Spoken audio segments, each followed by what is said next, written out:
Okay, everyone, once again, I want to say thank you so much for taking your personal, valuable time to be here this evening. I want to thank Art Capozzi for setting up this event. I want to thank my friend and fellow whistleblower, Jay Parker, for the brilliant job he did in the opening session of today's seminar. My presentation today is entitled Demystifying the Occult, Part 2. Satanism and the Dark Occult. This is something that I have direct, personal, experiential knowledge of, not something that I learned in books. I always start my presentations with kind of caveats or warnings, if you will. And I'll step through this section kind of quickly because most people here are already familiar with my work. So this is really more for new listeners, new watchers who are watching this online. I also call this section Get Over It because we're going to come back to this theme over and over again, that ultimately what leaving this mentality that I'm going to be talking about is all about is breaking down the human ego. It's about ego death. It's about getting over your own ego.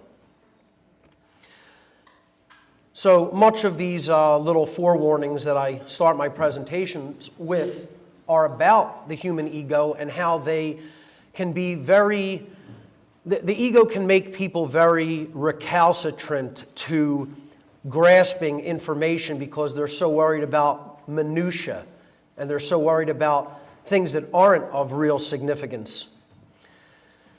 The first thing a lot of people will say when, they'll encounter some of my work is, well, there's nothing new here. He's not presenting anything brand new or, theories of his own. I've never claimed to do that. There is nothing new. There is no new human knowledge that hasn't already been uncovered, that people haven't known about in the past, that people won't learn now, that they won't learn in the future, okay? There's nothing new under the sun. This is one of the oldest occult dictums. It means that truth has always been here for us to perceive. The ego is in the way of that perception, however. All that I can do in making a presentation like this is I can stylize it. I can give my own take on things. I can give my own sense of aesthetics, apply my own sense of aesthetics to the presentation. But the knowledge is not new.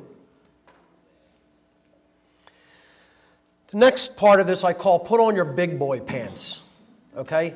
I'm going to talk to you like you are grown, rational adults, capable of logical thought, I think there's a lot of people out there who are of the mindset of a child, I don't think they're in this room right now, but there's a lot of people who, they want to be sweet-talked. Well, my presentation style has never been like that. It's been described by some as very intense and at times combative. And I make no bones about that. I don't apologize for it. Truth is at war with mind control and deception. So to speak the truth is a combative act. I don't present this information to be liked or to make friends or to make money. I'm not here as a popularity contest. Okay, if I wanted to do that, I would go out and tell people what they wanted to hear, not uncomfortable truths that they have to come to terms with and change. So I do this because I see presenting this information as a personal moral obligation to speak the truth to people so that they can make informed decisions about what's going on around them in their lives. Beware of what I call and have called in my work emotional mind control. Emotional mind control means that you're going to gauge information based upon how it makes you feel, as opposed to looking at the actual data and trying to determine whether it is actually true or not. Okay? So, two things that I ask everyone always to do when I present is set aside your personal perceptions of me as the presenter. I'm not the important one here. Okay? The information is what is important. So if you don't get distracted by the sound of my voice, my tone, how I dress, what I look like, all these things are trivial. Okay? Pay attention to the information. And be consciously aware that if you reject information just based upon how it makes you feel, that is a logical fallacy. You cannot gauge the veracity or the truthfulness of information upon a visceral emotional reaction that you may have to it in the moment. So I tell people, ignore this information that I'm about to present here today due to your own ego bullshit at your own peril. We will not get to it all today.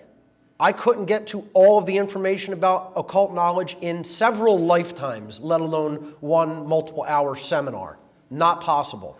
So the scope is gigantic. It's immense. And this is meant to simply whet the appetite for the serious student who is going to go and do further research on their own. It's way bigger than you think. There's so much more to it than people even are prepared to accept.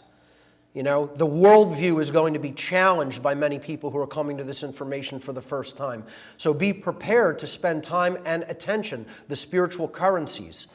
And this information is a tapestry. It is meant to be taken in as a whole.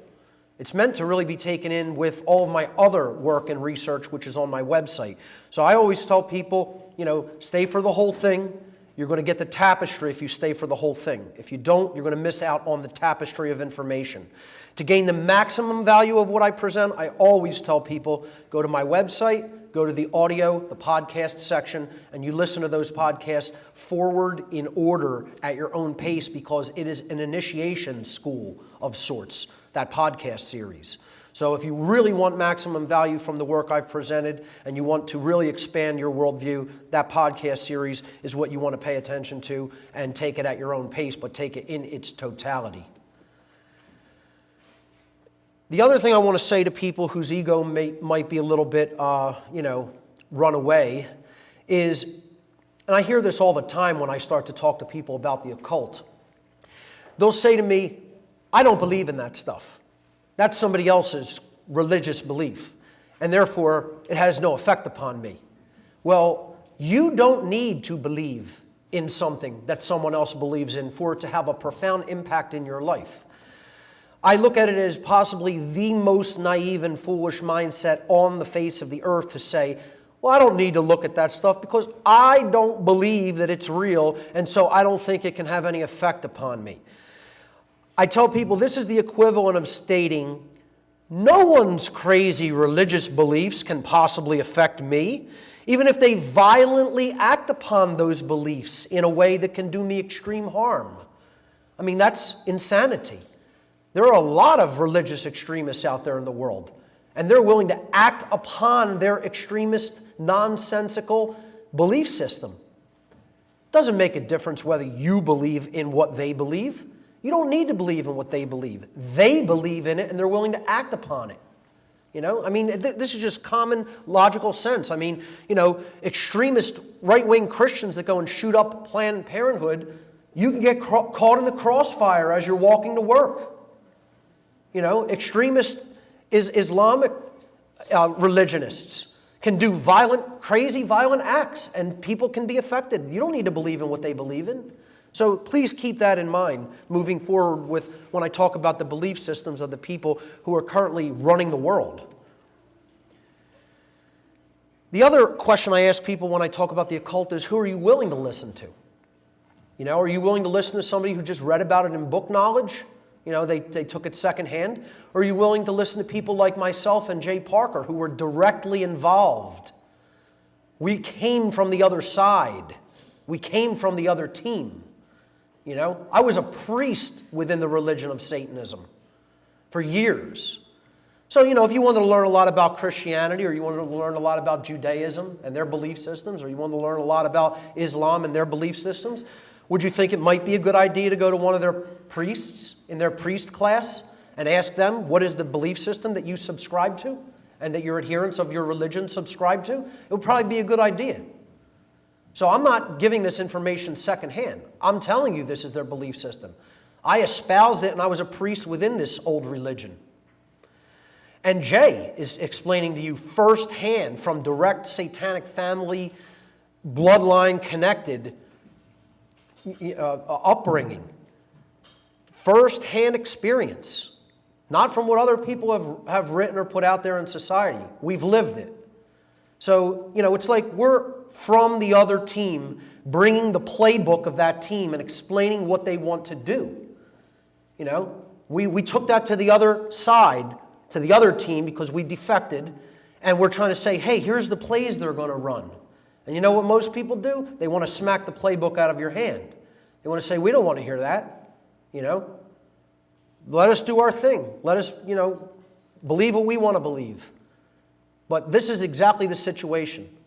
It's someone from within the priest class explaining to you their belief system, and it's like, you're being given the plans from the other football team. So I would just recommend that people, take to heart where this information is coming from. The first section, I'm going to do a brief review of the occult in general. And again, most people in this room know this information, but again, this is for those who may be new to my work. I gave a seminar last year called Demystifying the Occult. Actually, it was 2 years ago, almost 2 years ago. And this was done in Connecticut, and Art Capozzi also hosted this one. And in it, I basically broke down what occultism is and many of the positive traditions within occultism. So you might call this Demystifying the Occult Part 1, the light occult. I explained that all these occult traditions share basic commonalities, which is about the understanding and the reception of natural law, which is the moral laws that govern behavioral consequence. And in that presentation, I explained what occultism is in general. The word occult is derived from the Latin adjective occultus. Occultus means hidden from sight. A lot of people think occult means evil. It does not. It never has meant evil. It only means hidden. Okay, the Latin adjective occultus, meaning hidden, comes from the Latin verb occultare, which means to hide or to conceal or to keep secret. These terms are both derived in turn from the Latin noun oculus, meaning eye. So occultism is related to vision. It is related to what we are capable of seeing, capable of perceiving or not perceiving. C.W. Leadbeater, an occultist from the 20th century, said, "How shall we define occultism? The word is derived from the Latin occultus, meaning hidden, so that it is the study of the hidden laws of nature. Since all the great laws of nature are in fact working in the invisible world, far more than in the visible, occultism involves the acceptance of a much wider view of nature than that which is ordinarily taken. The occultist then is the man who studies all of the laws of nature that he can reach or of which he can hear. And as a result of his study, he identifies himself with these laws and devotes his life to the service of evolution." This is what true occultism is. It is the recognition of the laws that ultimately govern the universe. And it is the study of those laws. Though, as we will see, those laws are operating in the personal domain and they're operating in the physical domain. So they're operating in the physical and the metaphysical domains. Occult knowledge is held by very few people, unfortunately, because a priest class, a super class of occultists, decided to sequester that knowledge and use it for their own selfish benefit. The masses of humanity remain ignorant to what occultism is and to its influence in their daily lives. That's why the world is enslaved. That's why people can continue to be manipulated and controlled, because there's a small class of people who know all about these laws of nature, and there's a huge body of people who don't want to learn them because of the responsibility that is carried with that knowledge. Ultimately, folks, occultism is nothing but hidden knowledge, and it is hidden psychological knowledge, ultimately, which we're going to get to. What knowledge does occultism hide? Well, what is this hidden knowledge that we're talking about?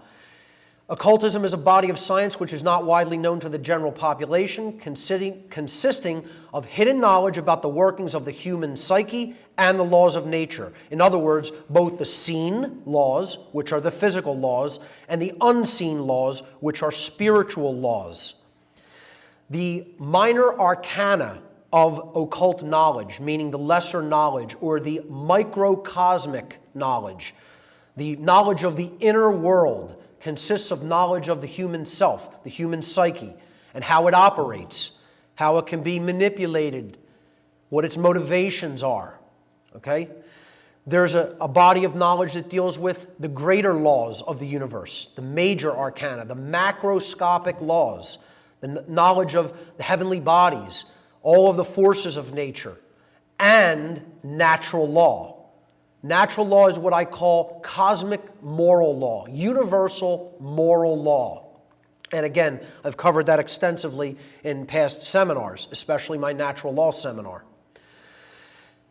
The major arcana also consists of the physical laws of science, which in many cases are occulted, because the people who are in control don't want us to even understand how the physical world really works, let alone the metaphysical, spiritual laws. So this is the knowledge that ultimately occultism is comprised of. And I always ask people when I explain these two bodies of knowledge, what knowledge of any true importance is not contained in those two bodies of knowledge? And if you kept those two bodies of knowledge secret from other people and you sequestered it, how much of a number do you think you could do on people who just remain completely ignorant of that information? You think you can completely control them? Well, I don't think that that's been done. I know it's been done. Another thing people will argue and debate is that no one should be looking into the occult at all. Oh, don't look into that stuff, it's bad. Well, we already dismissed that myth that this is just something that's bad. It just means hidden. What happens with it is determined upon what kind of consciousness the individual or groups of people are doing with that knowledge. How do we use it? You know, that's the main question that needs to be asked. How is this knowledge being used? It's not that we shouldn't look into it or understand it. It's a neutral tool, as is all knowledge. All knowledge is neutral. There is no such thing as good knowledge or bad knowledge. There's just knowledge and what we do with it. So the consciousness of the wielder of this knowledge determines whether that information and knowledge is going to be used for good or evil. It's like you could take a very sharp knife and you could cook a healthy meal. You could prepare a healthy meal for your family and friends with it. And that would be something that is good. Or you could take that knife and you can go out and rob somebody with it at knife point, which is an act of coercion and evil. It's the same knife. It's the same tool. You know, a different consciousness is wielding the tool for a different purpose. I think people have to be much more grown up about how they think about occult knowledge. This is not something that is forbidden. Occultists, dark occultists, want us to think of it as forbidden so that we don't learn what they know and start empowering ourselves with it. Occult knowledge is, however, a double-edged blade. The knowledge contained within the occult sciences can be used for good, the uplift of human consciousness, or evil, manipulation, control, and slavery. To clearly distinguish between the different uses of this knowledge, I personally refer to occult knowledge that is employed toward the expansion of human consciousness and morality as light occultism.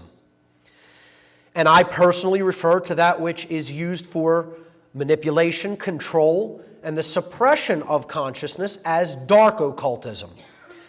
Practitioners of light occultism could be referred to as light occultists, magicians, light workers, or my favorite term for the light occultists, de-occultists. I consider myself a de-occultist, meaning I am trying to unveil, unhide this information so that it can be given to everyone on an equal basis. They can understand how it is being used and they can empower themselves with it. Then the playing field is leveled. That's real equality. You know, that's going to be the pathway to real freedom, is this knowledge. So de-occultists, as am I, reveal and spread hidden knowledge which must be known in order for freedom to be manifested. Practitioners of dark occultism, on the other hand, could be referred to as either dark occultists, sorcerers, or dark workers. Light occultists have hidden occult knowledge for specific reasons. They've hidden it in order to prevent its complete eradication during exceedingly draconian times, or in other words, when the dark occultists rule. At other times, they've hidden it to prevent it from falling into the hands of would-be dark occultists, or those who knew that the empowerment that they could gain from such knowledge, but they wanted to use it for their own immoral purposes of deception and control. Light occultists have hidden it at times in the past to prevent it from falling into the hands of those dark occultists.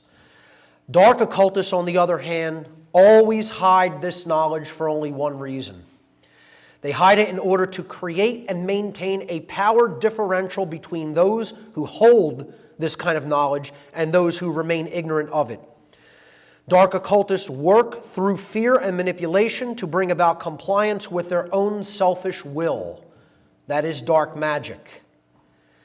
Their work, their dark great work, is always done in secrecy, and it is constantly contravening the freedom and prosperity of all but themselves. Dark occultists have completely infiltrated and permeated all institutional walks of life on this planet. They maintain their control over the human population through their manipulation of these institutions. This manipulation and control is not only possible, but it's relatively easy for them to accomplish because the structure of all the institutions that they run and that they have set up on the face of the earth is based upon hierarchy and compartmentalization. Hierarchy means a chain of command, or really a chain of obedience. Therein lies the problem, the chain of obedience in hierarchy. And compartmentalization means one hand doesn't know what the other hand's doing.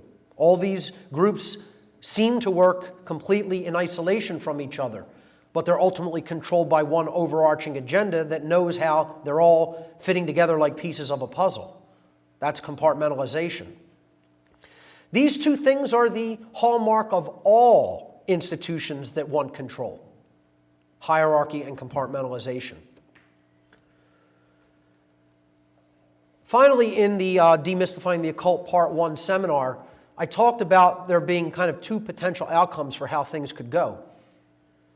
And, I liken this to the Great Seal on the back of the $1 bill, because that seal is about this time that we're living in being a great transitional time period for the earth and its people. I call this seal the world in transition. Anaequiptus means he, she, or it favors our work, favors our project, meaning God. God favors our work. Well, which God and which work is the two questions that need to be asked there. Does the God of creation favor your work? Well, if the God of creation's favoring that work, you're trying to remove the obstacles to the light, which are the bricks, and the soul trap known as the trapezoid, which we're going to get to later in the symbolism section. If you remove that, the light joins up with the earth and there's no block to the light. There's nothing to weigh us down. This pyramid being built up is the dark occultist, the dark builder's great work of blocking out the light of the Creator from the world. That's why I made this symbol, the one great work symbol. It's about truth, freedom, love prevailing in the world, universal enlightenment through the reception of occulted knowledge, divine wisdom.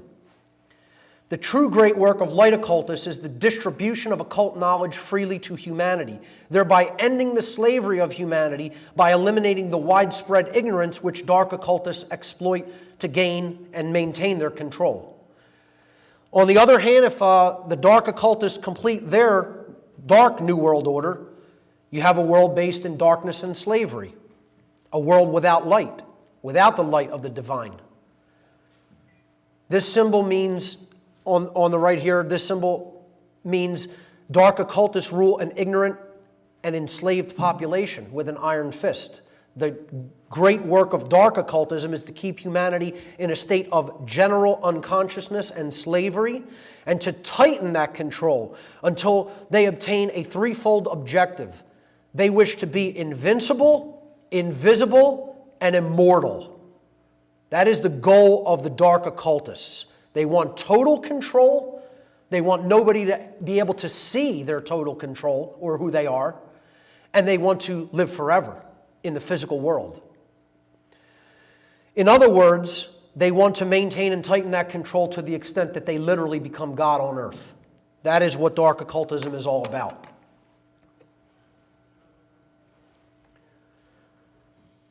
It works in this world through something known as Satanism. Now, when you say that word to people, there's a million different things that run through people's minds in society about what Satanism is. And most of them are rampantly, wildly off base. Most people who think they have a conceptualization of what Satanism is have zero clue what Satanism really is. And they don't want to know what Satanism really is. They don't want to know. When I tell them as a former priest of this religion what the beliefs of this religion entail, their eyes go glossy. They don't want to hear it because ultimately what they hear is, I identify with some of those beliefs. Yeah, there's a reason for that. That's what the dark occultists have been trying to do. They have been trying to make the world in their image and likeness. That's what God does, right? They want people to subscribe to their belief system at a lower level. Because people who subscribe to this belief system, which we're going to talk about, cannot control people who are out of that belief system. People, to be controlled and enslaved, must, at some level, be subscribers of this religion. And that's why people don't want to know about real Satanism. They want to think about the Hollywood variant of it, or the Christianized, or as Jay said, the Constantinian variant of it, shall we say. False notions of Satanism abound everywhere, folks. You know, they want us to identify this belief system strictly as many people do, want people to identify this belief system strictly as the worship of the Christian entity called Satan or the devil. And I assure you, while some Satanists may adhere to belief systems like that, the overwhelming vast majority, that deity has nothing whatsoever to do with their belief system at all. At all.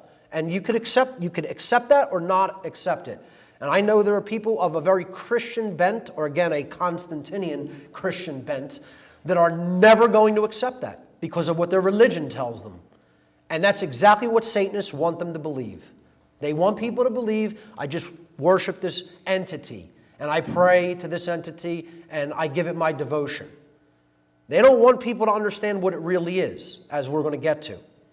And it's not just about, you know, pagans and Wiccans, etc., going out into the woods and doing ceremonies and whatever. You know, does that come into play? Yes, it does. I'm not going to deny that rituals like that take place. But again, most of these people are not Satanists, and they're not espousing the actual ideological form of Satanism. So you have to understand the distinction between what I call false notions of Satanism and what Satanism as a worldwide network, ancient religion and set of belief systems and practices really is. Huge difference between those two variants of Satanism. Okay? It's like somebody who actually lives according to the words of Christ in the New Testament could be considered an esoteric Christian. Many of the so-called Christians running around in today's world have nothing whatsoever to do with the actual life, belief, writings and works that are found in the New Testament. Okay? It's all about just accepting what the church says. Okay? And this salvationist notion of Christianity. So again, just like Christianity can mean many things to different people, Satanism can mean different things to different people. I want to be clear about the form of Satanism that I'm talking about is the ideology that is running the world and keeping it in slavery. So I call this ideological Satanism. Ideological Satanism is an ancient occult religion comprised of diverse interconnected networks of worldwide adherents to its ideological belief systems. At its ideological core, this religion postulates that knowledge of the human psyche and the laws of the universe should be occulted, meaning hidden, and held only by a very few human beings in the know. It is much more accurate to perceive Satanists and dark occultists in general as ancient psychologists who hold and wield hidden information in ways which exploit those who still remain ignorant of that knowledge. You have to look at this as ancient psychology. These are psychologists who were handed, their bloodlines from the ancient past were handed all of the knowledge about how the human mind operates and all of the knowledge about how the real laws of nature operate.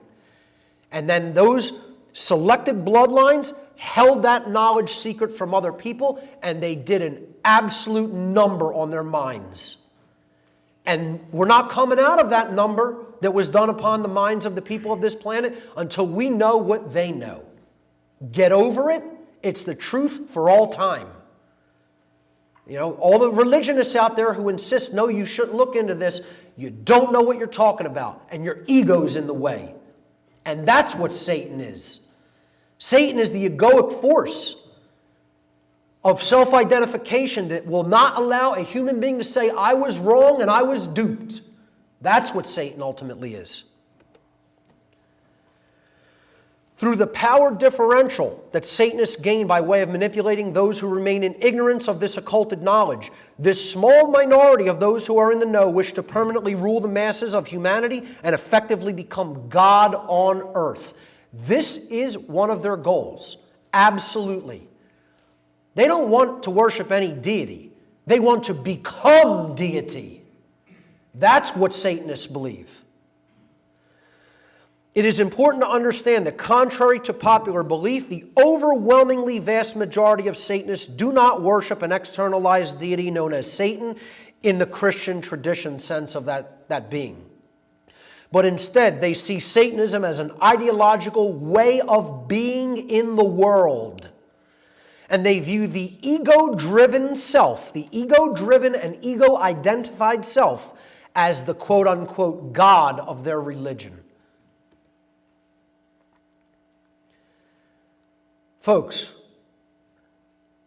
absolutely, much more than the individuals who are in the rear picture there, that individual who is in the front of this slide right there is much more likely to be a Satanist, is much more likely to be a real Satanist. Okay? And yet that's a person someone would look at and go, wow, there's a good businessman, probably rolling in dough. You know, young, good-looking, three-piece suit, probably works for a big law firm or a big ad agency. You know, who wouldn't want to be in that position? And I guarantee you, more so than even individuals like this, someone like this, right there in their mind, is the satanic ideology. I guarantee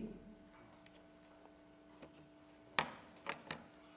Why name this quote-unquote religion or ideology after the biblical or Christian Satan? The symbolism and trappings of the Christian devil or Satan are used in modern Satanism, and they are. And they're used for two main reasons.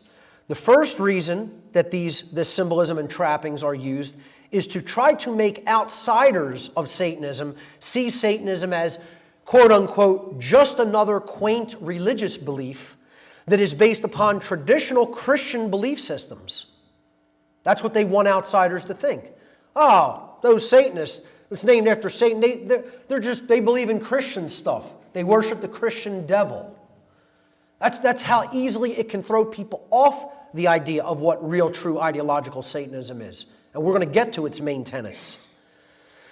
The second reason they use these symbols and trappings is to associate Satanism with the adversarial dynamic in nature, which is Satan in the Hebrew language. The adversarial dynamic in nature is referred to in the occult world as involution, the process which works against the true evolutionary force or the evolution of consciousness. Involution holds consciousness back and holds it in a state of slavery. The word Satan itself comes from the Hebrew word shin, tav, final nun. It is spelled in Hebrew, written there. And that word means adversary or opposer. So again, Satanism is the adversarial force, the force that works against true evolution in consciousness. Satanism is ultimately about being opposed to the true order of natural law. And natural law is the universal laws of morality, which govern the behavioral consequences of beings who are gifted with the capacity for holistic intelligence and free will, meaning human beings. We are in that category of beings. Therefore, natural law applies to us. The laws of morality apply to us. And ultimately what Satanism is, and what all dark occultism is fighting against, is natural law, the true order. They want to turn that over on its head and set up their own so-called order, which is no such thing as order. It's chaos and slavery. So let's get into my personal background and my personal involvement with Satanism. I was born, and there's not going to be too many pictures. As a matter of fact, in doing this presentation, I realized I have very little pictures of myself from back then, or even pictures with family. You know, I'm not a person who's big into nostalgia. Never was. You know, I've always tended to live in the moment and have this idea of present moment awareness, but I don't really keep a whole lot of photographs. Digitally now I do more than I did in the past, but in the past I have very little actual, photographic documentation, I guess you could say. I wasn't a big camera person or picture taker. So this is a shot actually of me from the mid-90s when I was at the height of my involvement in Satanism. I was born into a traditional and typical Roman Catholic Italian-American family from South Philadelphia. In my youth, I accepted without much questioning a great deal of the religious dogma which was given to me by family members and school teachers. In my late grade school and early high school years, I began to question those dogmatic religious beliefs. But because I lacked the knowledge of astrotheology, again, this is something that a lot of religion is based upon, and you can look into it in my work on my website and my other videos. Because I lacked the knowledge of astrotheology at the time, which could have helped me to put that religious indoctrination into perspective, the questioning that I was undergoing turned to extreme anger and rage. And I acted upon that anger and ignorance by saying, I'm going to go out and find the polar opposite. I'm going to go out and find the polar antithesis of this Christian belief system that I was indoctrinated into and lied to about what it really was. And I found that polar opposite in the form of LaVeyan Satanism, which I'm going to explain what that is. But Satanism and Dark Occultism in general were the ideologies that I gravitated to. And I did this as a rebellion against the belief system into which I was personally born. I began to espouse through my own writings and through my own music the ideology of the branch of Satanism called LaVeyan Satanism. And I formed a death metal band in the past that sung about the ideology of Satanism. It was called Insanity, a mixture of the word insanity and Satan. We got signed fairly quickly to a European recording label in Greece, and we released one full-length album which was called Divine Decomposition, pictured there on the left. It promoted the satanic ideology, particularly the ideology of LaVeyan Satanism, in its lyrics.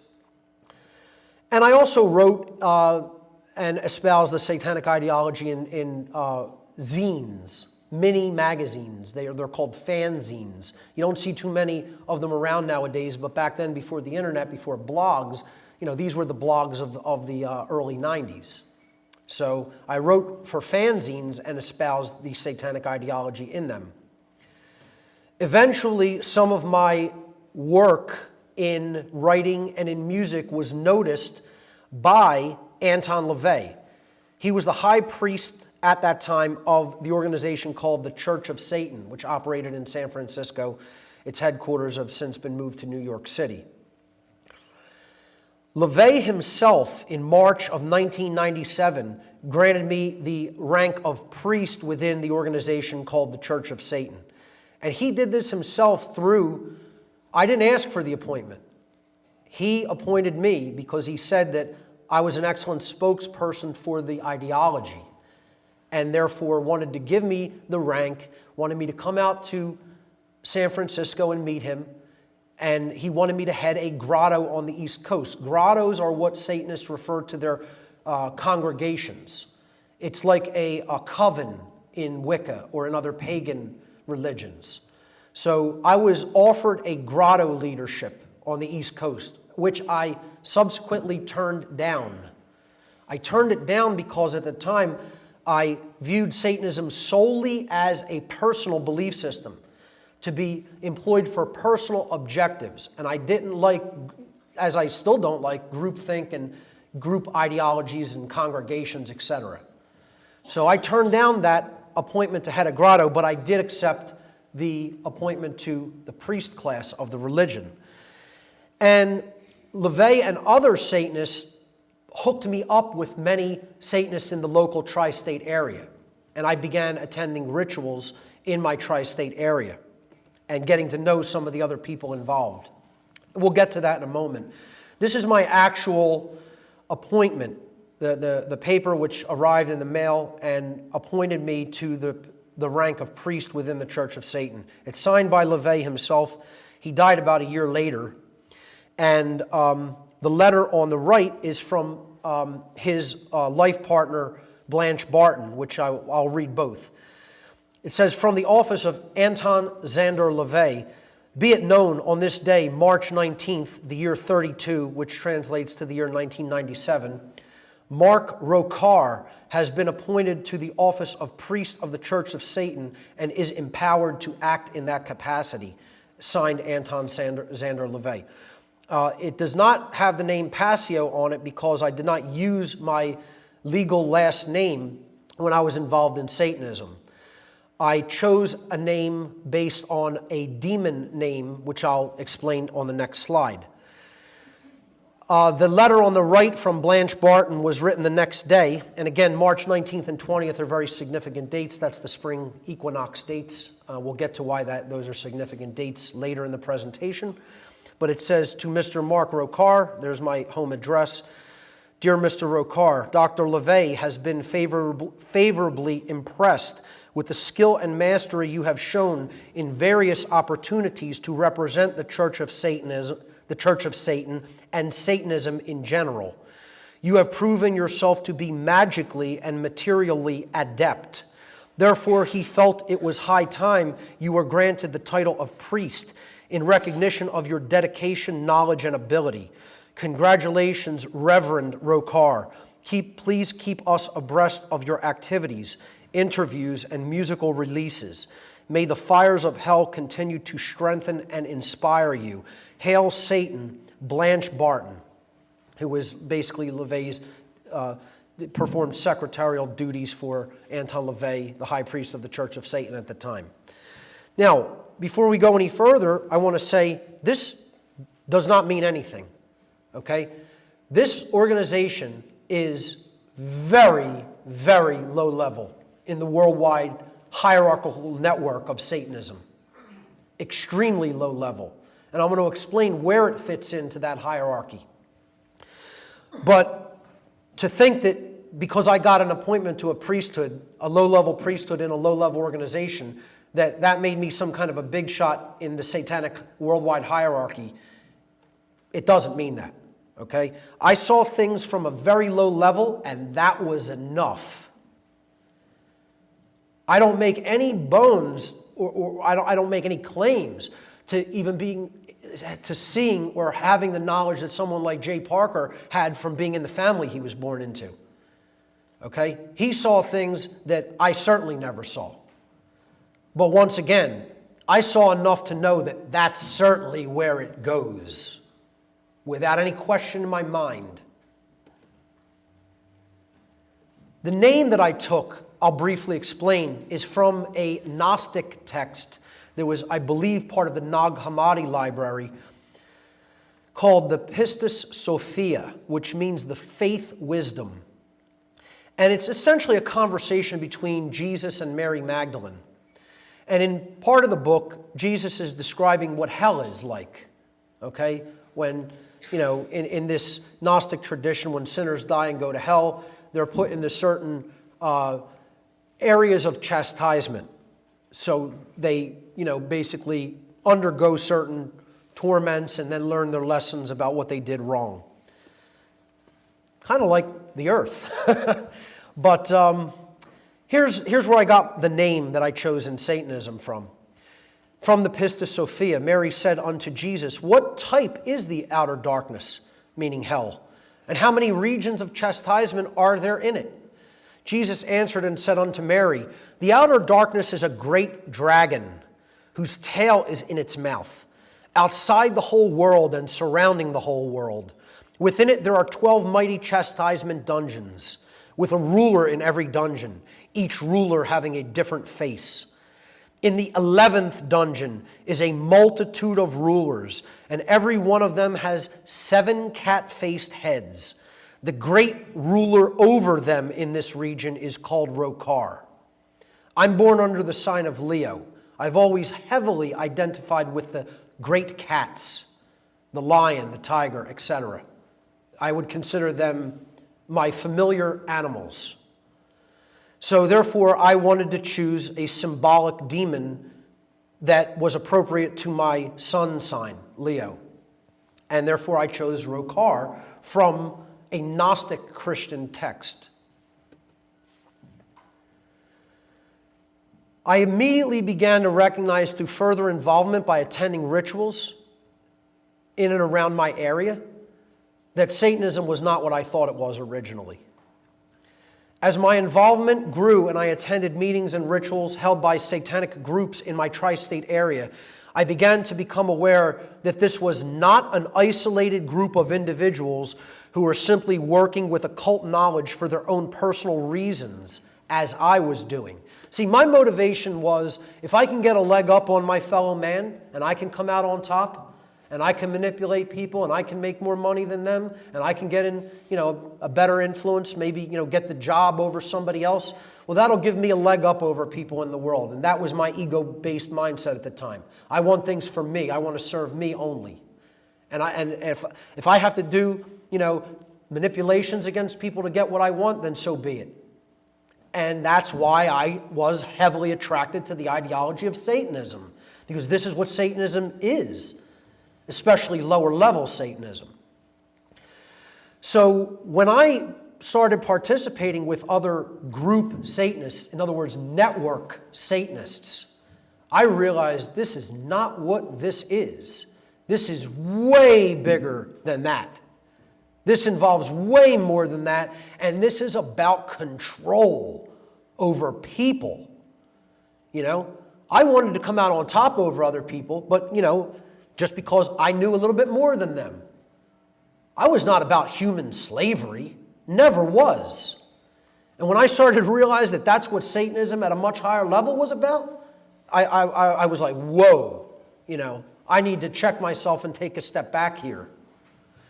So these groups of Satanists were comprised of an eclectic array of people from every walk of life and every social institution on the face of the earth, including politics. Okay? There were people running for political office at just about every level.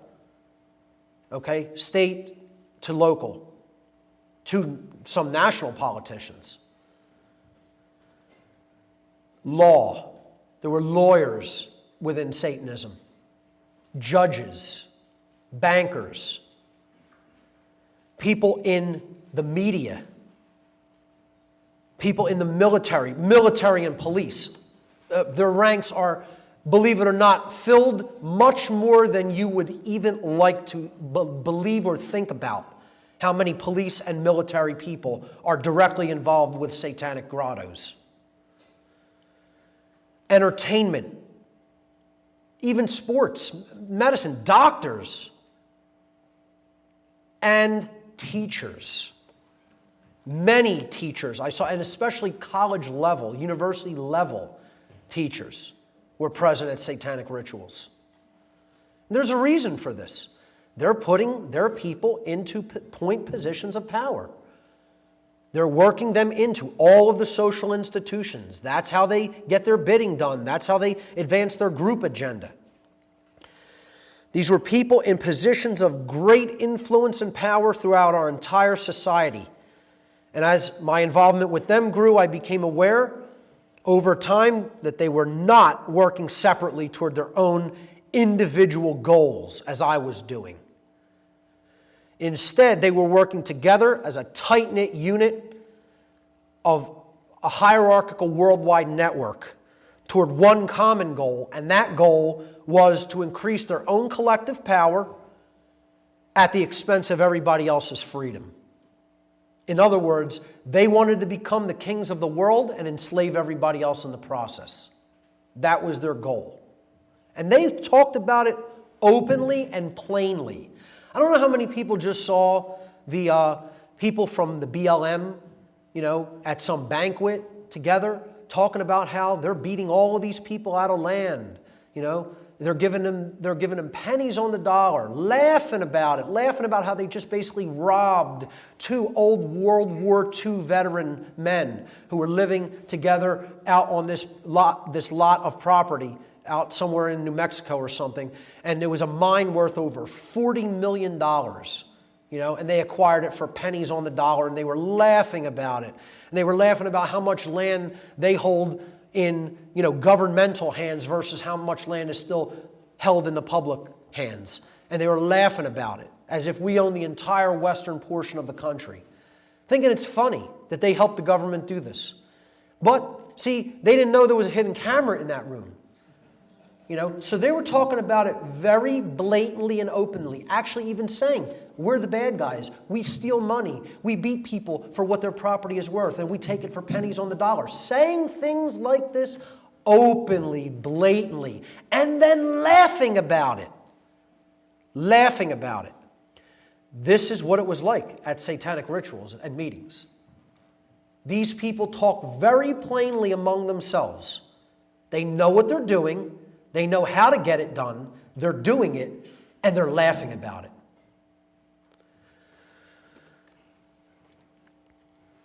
And here's why I ultimately decided to get out. I still possessed a small amount of conscience at the time. It wasn't much, believe me. I was borderline psychopathic in my youth because I was given no real knowledge growing up. My physical needs were met, and I never lacked for any of that. But emotionally and spiritually, did I really have a proper upbringing? Was I truly raised? No.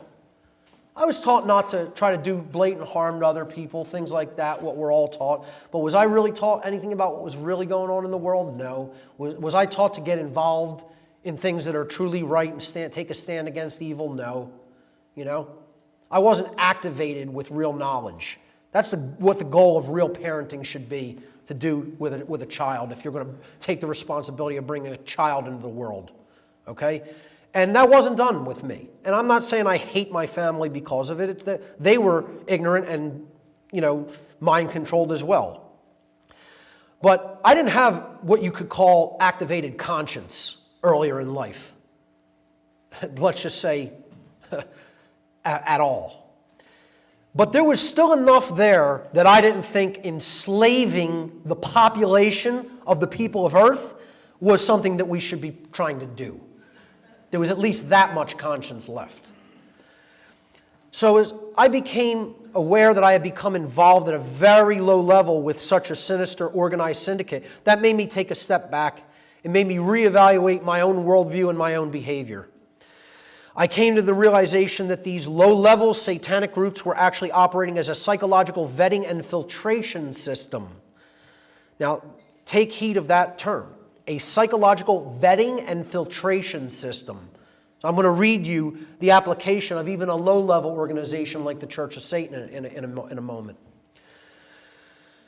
And that is a filtration system for their worldwide hierarchical system of totalitarian control, which is based in the ideology of Dark Occultism. Low-level satanic orders, such as the Church of Satan, act as an interface with the general public and serve as a wide-scale effort to locate people with certain personality traits and skill sets. And one of the skill sets they were looking for, particularly, I believe, with someone like me, was communication skill sets. I'm sorry, let me take a step back.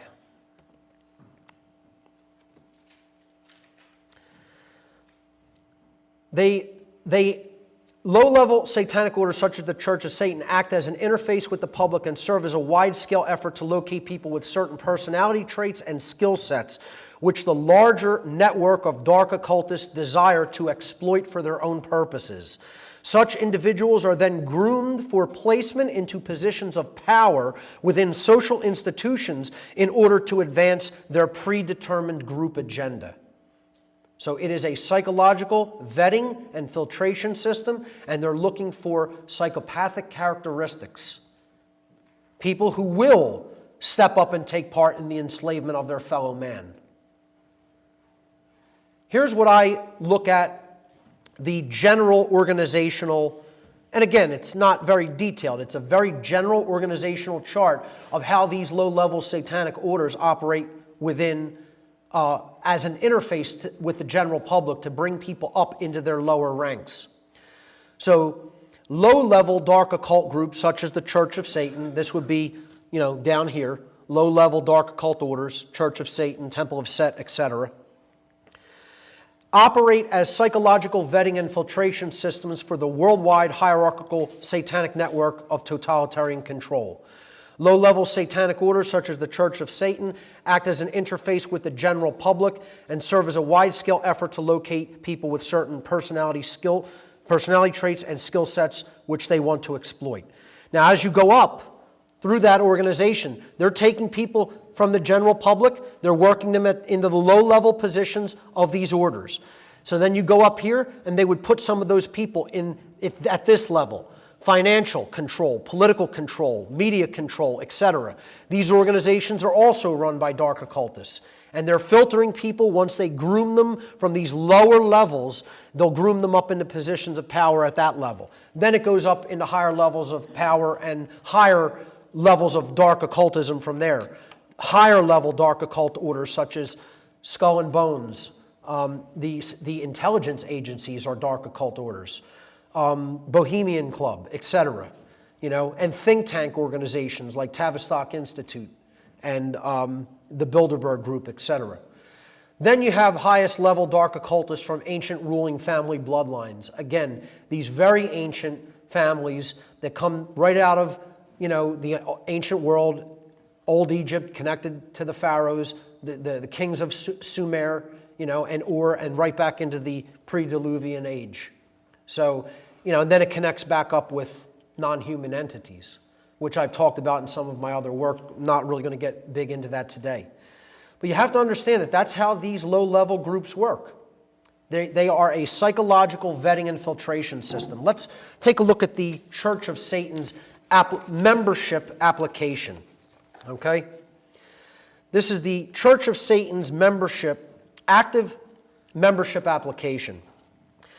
Give your complete name, your mailing address, your telephone number, your email address, your sex, your date of birth, your place of birth, height, weight, color of eyes, color of hair, marital status, name, birth date, and birthplace of spouse if married, number of children and their ages, previous religious affiliations and offices held, nationality, ethnic background, current citizenship, educational background and degrees, present occupation, special interests, talents, abilities, hobbies, collections.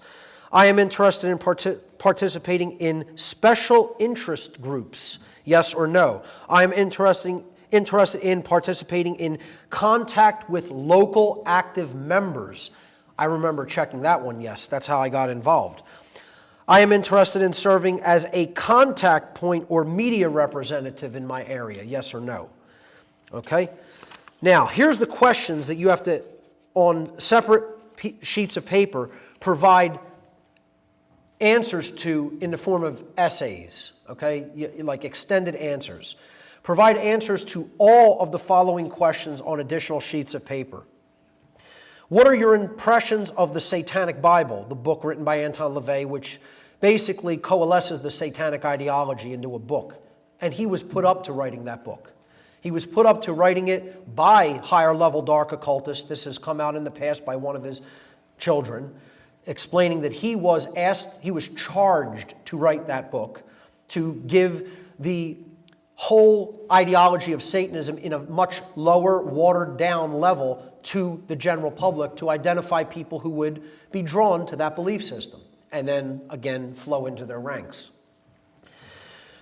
What do you expect to accomplish through membership in the Church of Satan? If you were granted 3 wishes, what would they be?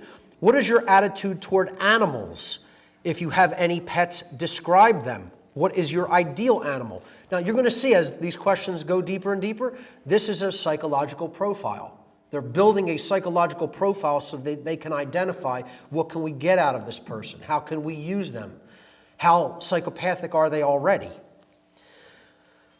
Are you satisfied with your sex life? Describe your ideal of a physically attractive sex partner. What is your life's goal? What steps have you taken to attain your life's goal? Do you find any of our tenets objectionable? If so, which tenets are objectionable to you and why? How many years would you like to live? What are your musical tastes? Provide examples. Cite 4 motion pictures you consider your favorites and why. What are your food preferences? Cite 4 books you consider your favorite and why. If you own an automobile, describe it. What is your ideal automobile? As a child, what were your favorite pastimes? What was your disposition like as a child? Of which country other than the one in which you now reside would you prefer being a resident? In what type of dwelling do you live? Describe your ideal home. Describe your political philosophy. What is your personal definition of magic? Do you feel oppressed or persecuted in any way? If so, explain why. Are you self-sufficient or are you most productive in a group? Do you make friends easily if you so choose? What is more important to you, self-satisfaction or approval from others? Would you rather influence others or be influenced by others? Do you feel you have leadership capabilities? Do you consider yourself a good judge of character? In what other organizations do you hold membership? Have you possessed or used illegal drugs? Or have you ever been convicted of a crime? If so, explain in full. And again, drug use is extremely frowned upon in this form of Satanism. And I'll tell you what, the number 1 frowned upon substance over any other substance is? What? Cannabis. Thank you. I mean, you were practically ostracized if you even talked about cannabis. Because they know its healing potential and power. They know not only its healing potential physically, but psychologically. And they don't want anybody touching it. Let's see, where was I? Describe a significant experience in your life bordering on what you would consider the paranormal or the demonic, if any. What forms of entertainment do you prefer? Tell one of your favorite jokes. Have you ever served in the armed forces? If so, provide pertinent data. How long did it take you to join the Church of Satan since becoming aware of it? Are you a smoker? If so, to what extent do you smoke? Have you accomplished anything important or significant in your life? If so, what? Which parent do you admire most and why?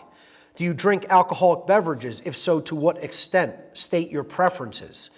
Do you have any tangible services or resources which you would care to contribute to our organization? Are you free to travel? And if so, to what extent? Give your personal definition of Satan. Provide your signature attesting to the above and enclose a personal photograph. that's not a psychological profile, then I don't know what is. Here's how easy I got out. And when I tell this story to people, they find it difficult to believe because they think this is like the mafia, where they're going to come after you because you know where all the bodies are buried. Well, one, I didn't know where the bodies were buried because at the level of Satanism I was involved in, they didn't go out and perform crimes, okay, and like take you into that whole criminal syndicate world. They talked openly about how they controlled everything and what their plans were, but you know, there were no actual physical crimes committed at this level. I'm sure once you do get into levels that are doing that, then they do very much care when you're saying, goodbye guys, I'm ready to get out. You know, but not at the level I was involved in. Upon understanding how these satanic organizations worked and how I was being used, my conscience would not allow me to proceed any further, so I pulled away from any continued affiliations with these groups. They were completely unconcerned that I did not want to be further involved with their agenda. One Satanist actually told me, do your worst, when I expressed the desire to expose their plans to the public. He said that I would be, quote unquote, banging my head against a concrete wall for the rest of my life.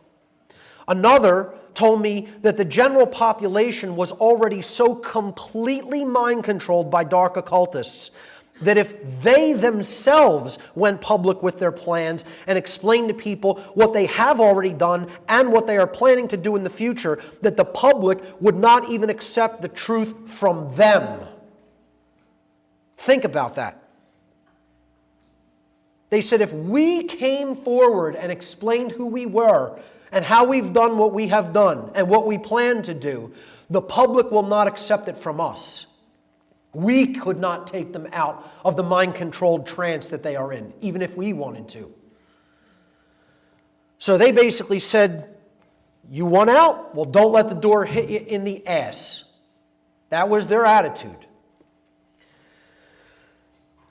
Years later, and after much deeper research into human consciousness and light occultism, I eventually began teaching others about the influence and manipulation techniques employed by these dark occultists. I began teaching them about their profoundly warped ideologies and their global agenda for totalitarian control, which many have come to call the New World Order. I call it the Dark New World Order. Let's look at the main tenets of the satanic ideology, the main belief system tenets of this old religion.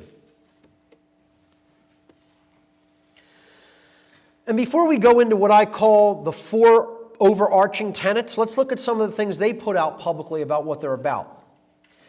This is called the 9 Satanic Statements from Anton LaVey's book called The Satanic Bible.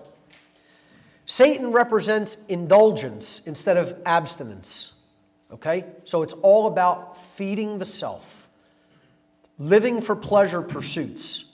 Now, I'm not saying everybody should just, live a totally ascetic, monk-like lifestyle. Okay, I've never claimed that. I have no problem with people experiencing pleasure here on earth. It's when you make that your highest thing that you identify with and that you want to live for that all the time that it becomes a problem. Okay?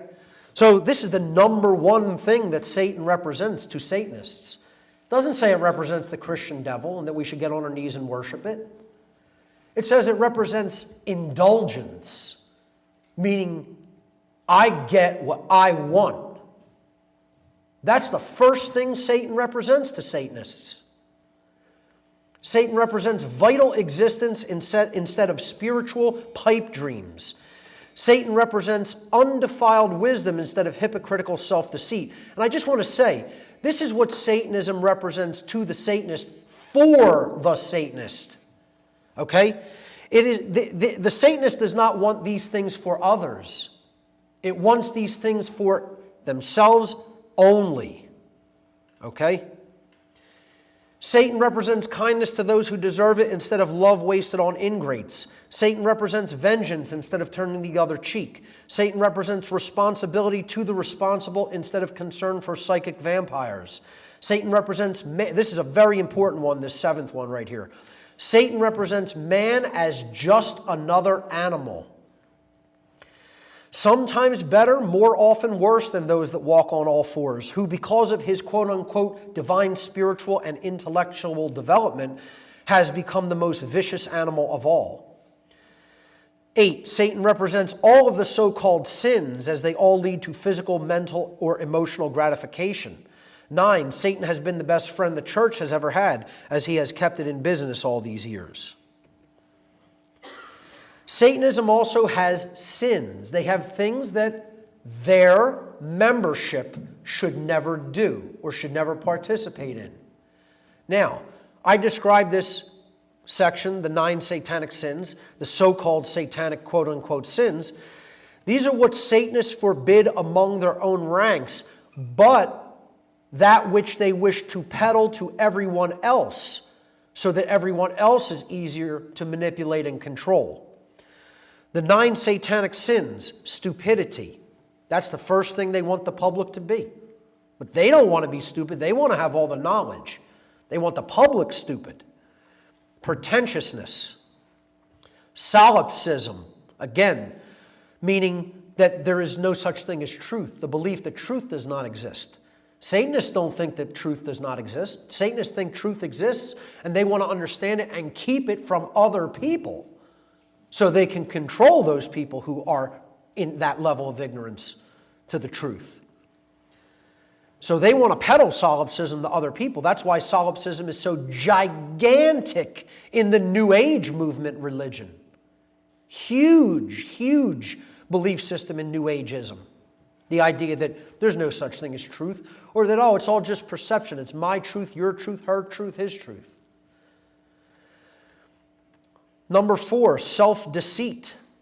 5, herd conformity. Again, they don't consider themselves members of the human herd. They want everybody else to be herd conformists, but not them. You know, they want to be the farmers who rule the herd. Lack of perspective, forgetfulness of past orthodoxies, counterproductive pride, and lack of aesthetics round out the so-called satanic sins. I would say the most important there is solipsism, that Satanists warn their own ranks. First of all, that's not even a word or an ideology that is very much often heard or used. And they took it upon themselves to put that very high up in their list of quote-unquote sins, because they want their membership to know what solipsism is and know that they should not be participating in it, but they want to peddle that to everybody else. What I identified as the overarching 4 main tenets of Satanism are as follows. Selfishness as the highest goal. And no bones are made about this by their rank and file members. The first tenet of Satanism is the dictum that, quote unquote, self-preservation is the highest law. And this is about more than just physical survival. Okay? Put in other words, the survival and comfort of the physical self is always a more important goal than doing what is morally right. Live for yourself only and only care about you and yours. If you must step on others to get what you want, then so be it, for this is a dog-eat-dog world. The tenet that clearly defines the overarching worldview of Satanism is perpetual, non-stop me thinking. Now, do you think that's the ideology that is in most people in this world? Do most people think like that? All day, every day? Would you agree or disagree that the vast majority of individuals in our society subscribe to such a selfish worldview? Absolutely. That's what I'm going to call later mini-me Satanism. They have to peddle their belief down to people at a lower level without them being consciously aware that this is a religion that they have subscribed to, for them to be under their thumb and controlled by them. The second main tenet of Satanism is moral relativism. Moral relativism is the ideology that there is no objective difference between right and wrong behavior, So human beings may arbitrarily, quote unquote, create or quote unquote decide right and wrong for themselves based upon their own whims and preferences. See, right isn't something that exists in nature. You know, your rights are something that can be made up and then taken away if we so choose. We'll decide what is right and wrong. We'll decide what a right is and what it is not. You know? In other words, that which we consider, quote unquote, right for ourselves is that which is right. And that which we consider wrong for ourselves is that which is wrong. That's the ideology of moral relativism. Since according to the inherent and objective laws of morality, natural law, the aggregate amount of morality present in the lives of the people of any given society is directly proportional to the amount of freedom in that society. Or in other words, as morality increases, freedom increases. As morality declines, freedom declines. Since that law is eternally true, true freedom can never exist in a society that embraces moral relativism. Can not exist. Can never exist in a society. Freedom can never exist in a society that embraces the ideology of moral relativism. It is an impossibility according to the laws of nature. And yet, how many people in our society, ladies and gentlemen, would you say subscribe to the ideology of moral relativism? That there is no objective right or wrong in nature itself. You know, we get to make up what a right is. You know, man can make that up and then grant that right to other people. And then if we so choose the next day, we can pass a law and we can say, no, that action is no longer a right. We'll jail you, we'll throw you in a cage for performing that behavior. Our entire society is built upon moral relativism, called the laws of man.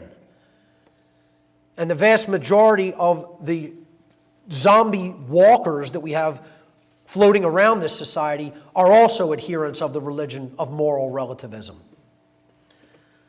They believe in the religion of Satanism without even understanding what it is, or understanding that they are a member of that religion by their own beliefs.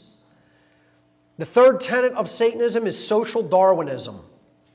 Social Darwinism is the extension of the theory of Darwinian macrobiological, quote-unquote, evolution into human society. You're extending that theory into the human societal domain. The proponents of Darwinian macrobiological evolution postulate the notion of the survival of the, quote, fittest animals, meaning that animals who are the most dominant will rule their social strata. Applied to the human domain, this theory puts forward the notion that, one, it is the quote-unquote natural order. How many times have I heard this one? And even desirable for human society to be ruled by the most dominating and vicious human beings. Now, I can't tell you how many times I've been told that with a serious, straight look on people's face. Hey, this is just the natural order. The dominant, the alpha humans come out on top and they just rule over everybody else. That's just the way things are. It's just the natural order of things. There's nothing natural in that, folks, and believe me, there's no order in it. You're only going to get chaos from believing in that belief system.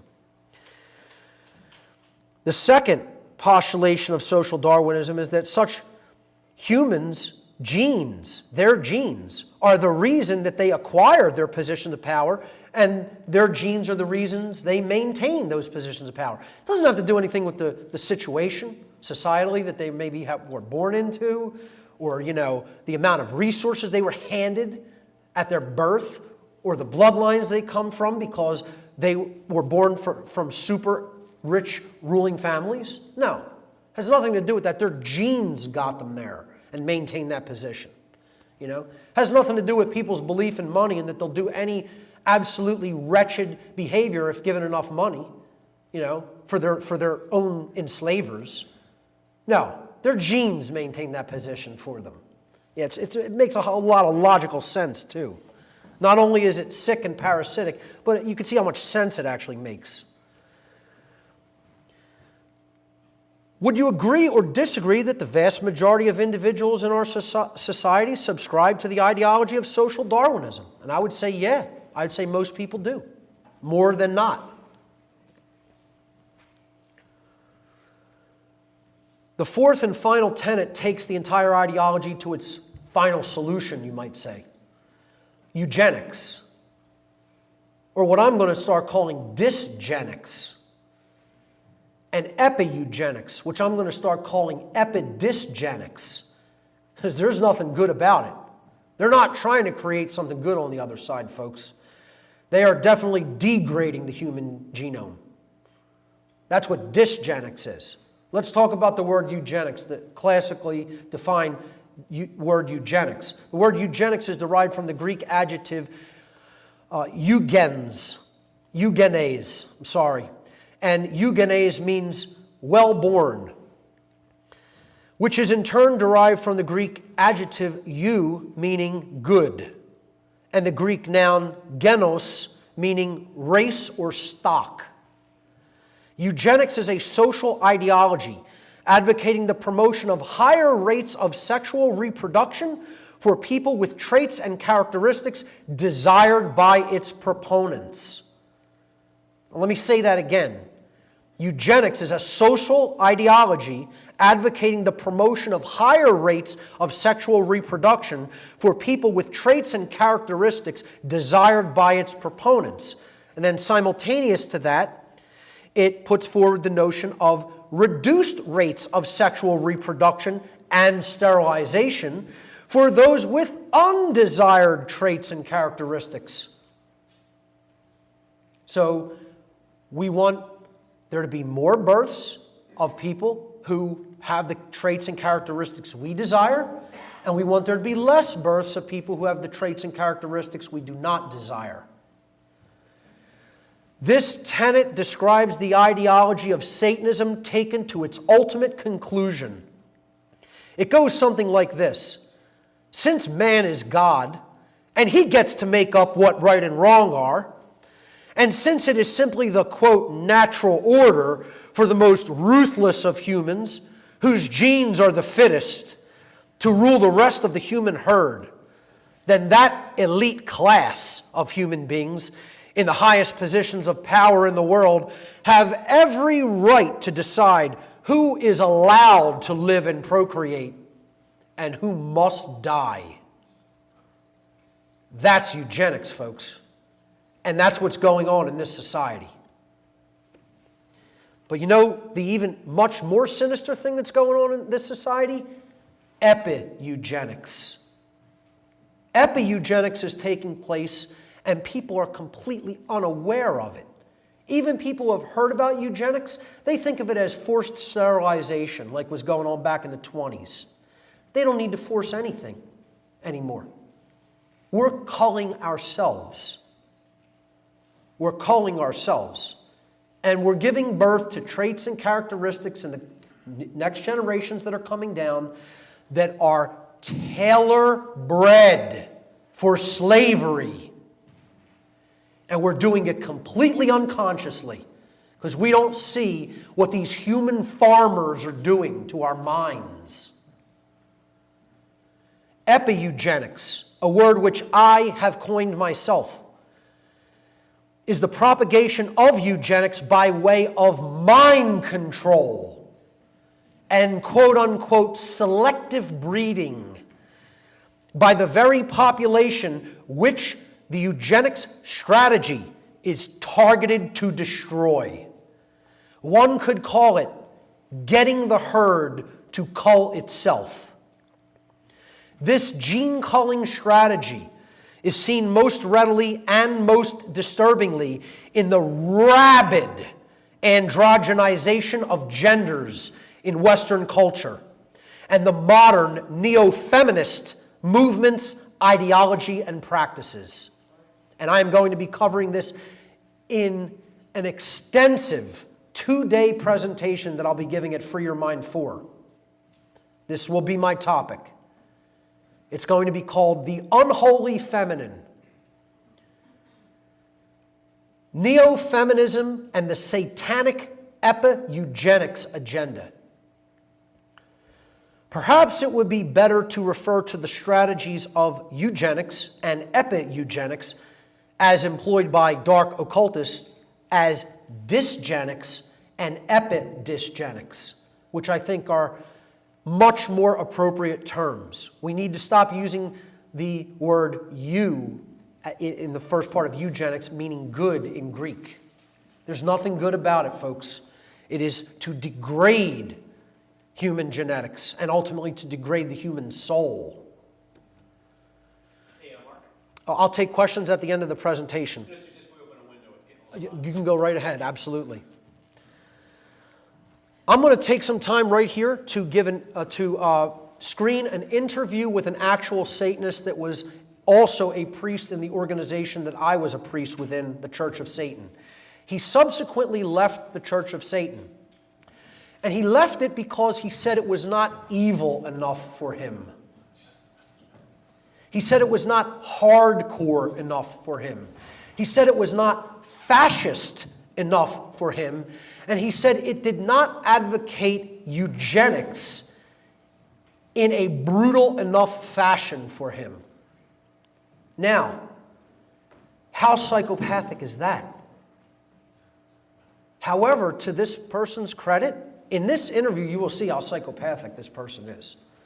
To his credit, later, many years after I came out of this mentality, he finally did break this mentality and became a Buddhist. You know, I'm not saying he went all the way and became a spiritual anarchist, but hey, it's a lot better than where he was, okay? You know, sometimes we got to do this in stepwise progressions. His name is Nicholas Schreck, and he was the life partner at the time of Anton LaVey's daughter, Zena LaVey. So you are going to hear him talk about his music promoting the satanic ideology in this interview. I want you to pay very specific attention to some of the things he says. So here we go. Nicholas Schreck.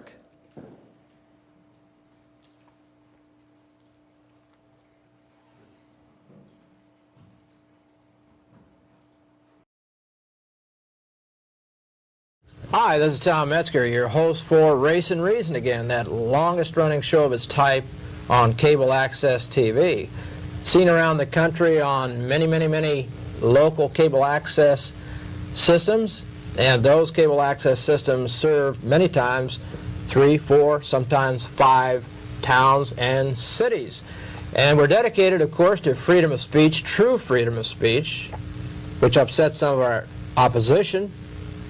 We feel we're an island of free speech in a sea of controlled and managed news, and if you don't think news and so forth is controlled, only 26 corporations control all the media in the United States. So today we have a very interesting guest who has been on the show before.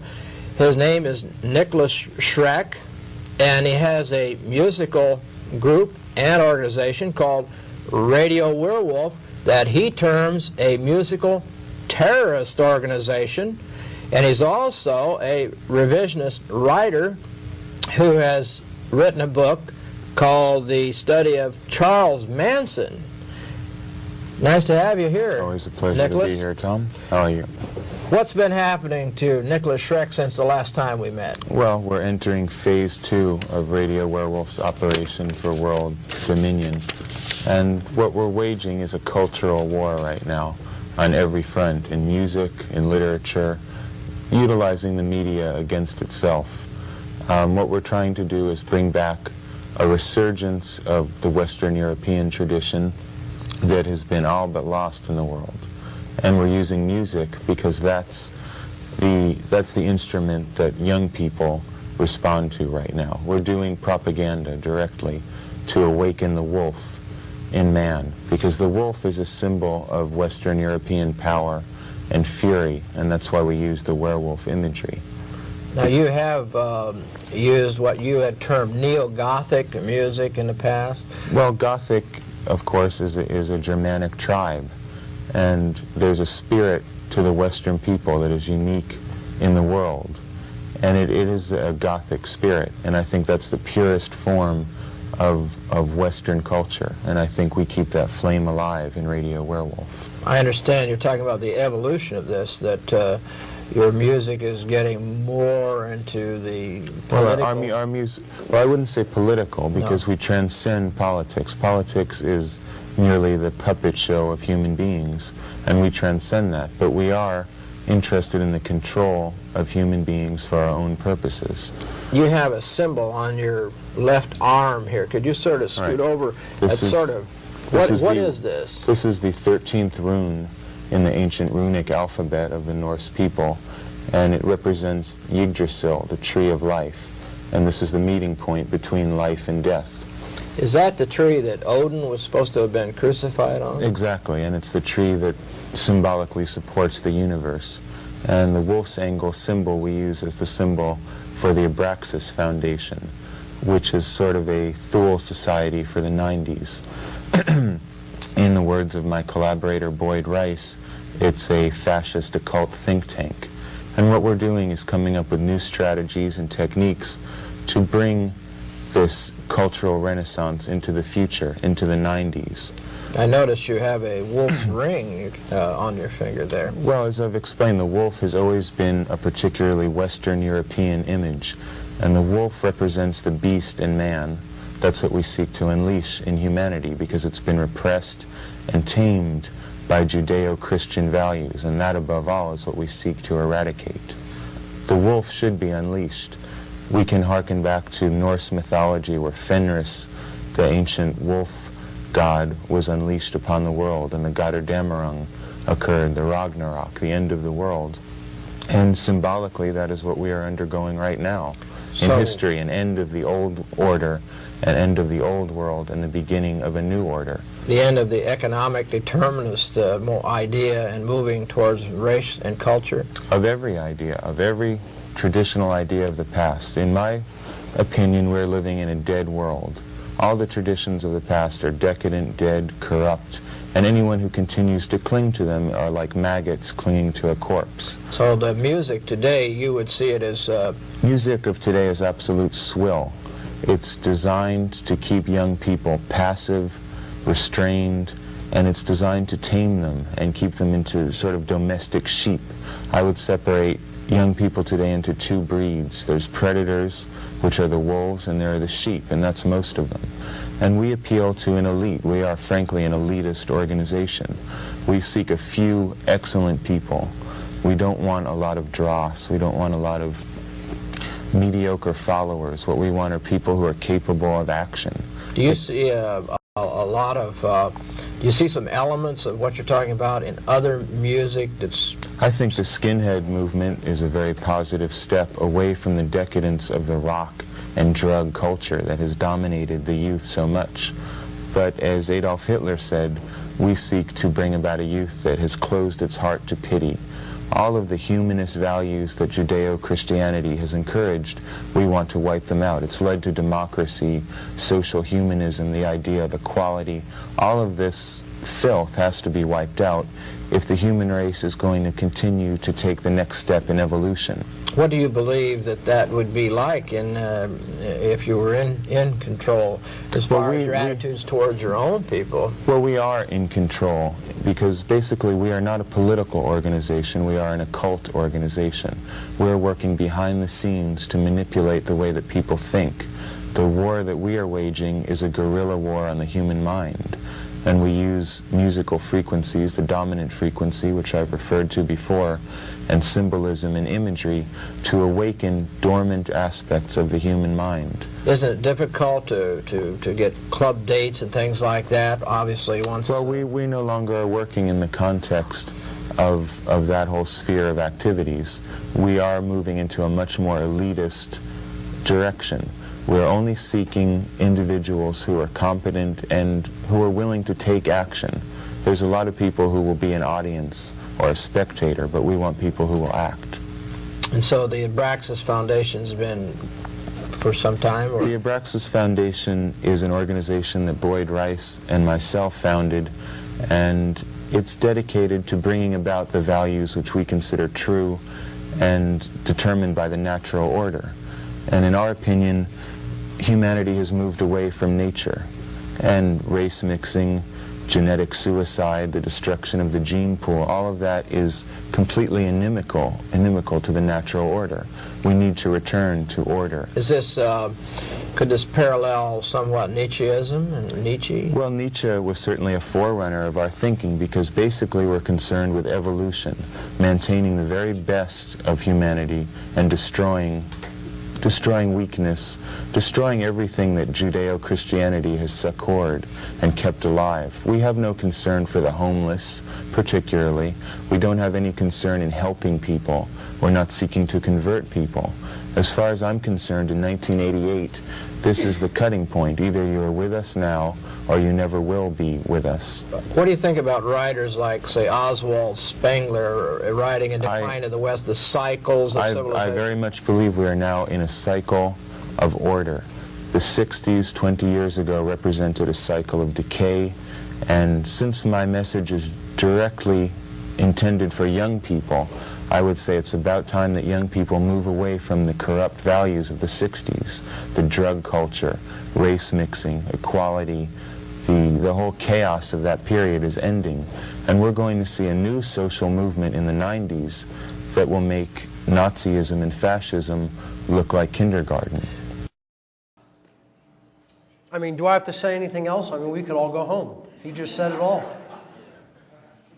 How out in the open is that? How few people you think saw that interview? Like only had a couple hundred views on YouTube, you know? That's how openly they talk amongst themselves. And if you think in a public interview they're talking that open, imagine some of the things I heard behind closed doors. Imagine some of the things Jay Parker heard in a generational bloodline family of psychopaths like that. They're very open about their agenda, folks. And, you know, they're very openly fascist and racist as well, you know. Said he wants to make Nazi Germany look like, you know, a party. Let's move to the next section because I think that speaks for itself. Symbols of Satanism. Let's look at some satanic symbolism. The first and probably the most famous is the inverted five-pointed star, also known as the pentagram. When the goat head is superimposed into or inscribed into the inverted pentagram, it is known as the Baphomet pentagram. This is, of course, the main symbol of LaVeyan Satanism. It's one of the few things I still have. I went through like this purging, this spiritual purging period where I got rid of a lot of the trappings that I had when I was involved with these organizations, but one of the few things I did keep was some jewelry.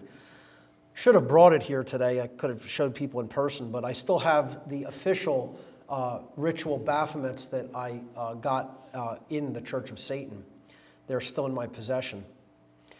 The Baphomet represents, and these are the words by the former high priest of the Church of Satan, Anton LaVey, from his book, The Satanic Bible. The Baphomet represents the powers of darkness combined with the generative fertility of the goat. In its pure form, the pentagram is shown encompassing the figure of a man in the 5 points of the star. 3 points up, 2 pointing down, symbolizing man's spiritual nature.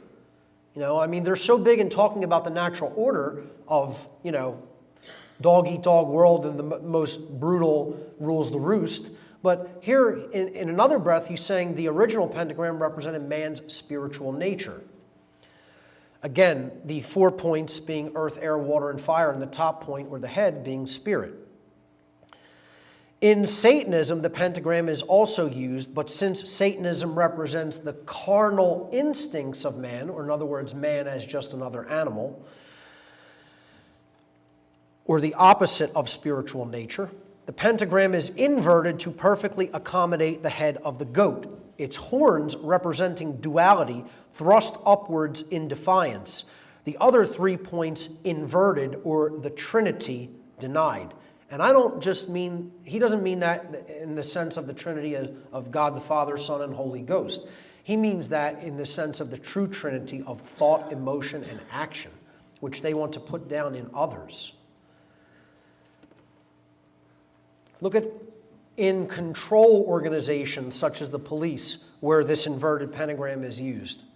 The crown on top of the two horns, crowning the Prince of Hell. Victoria Police uphold the right. Trust me, they're not upholding your rights.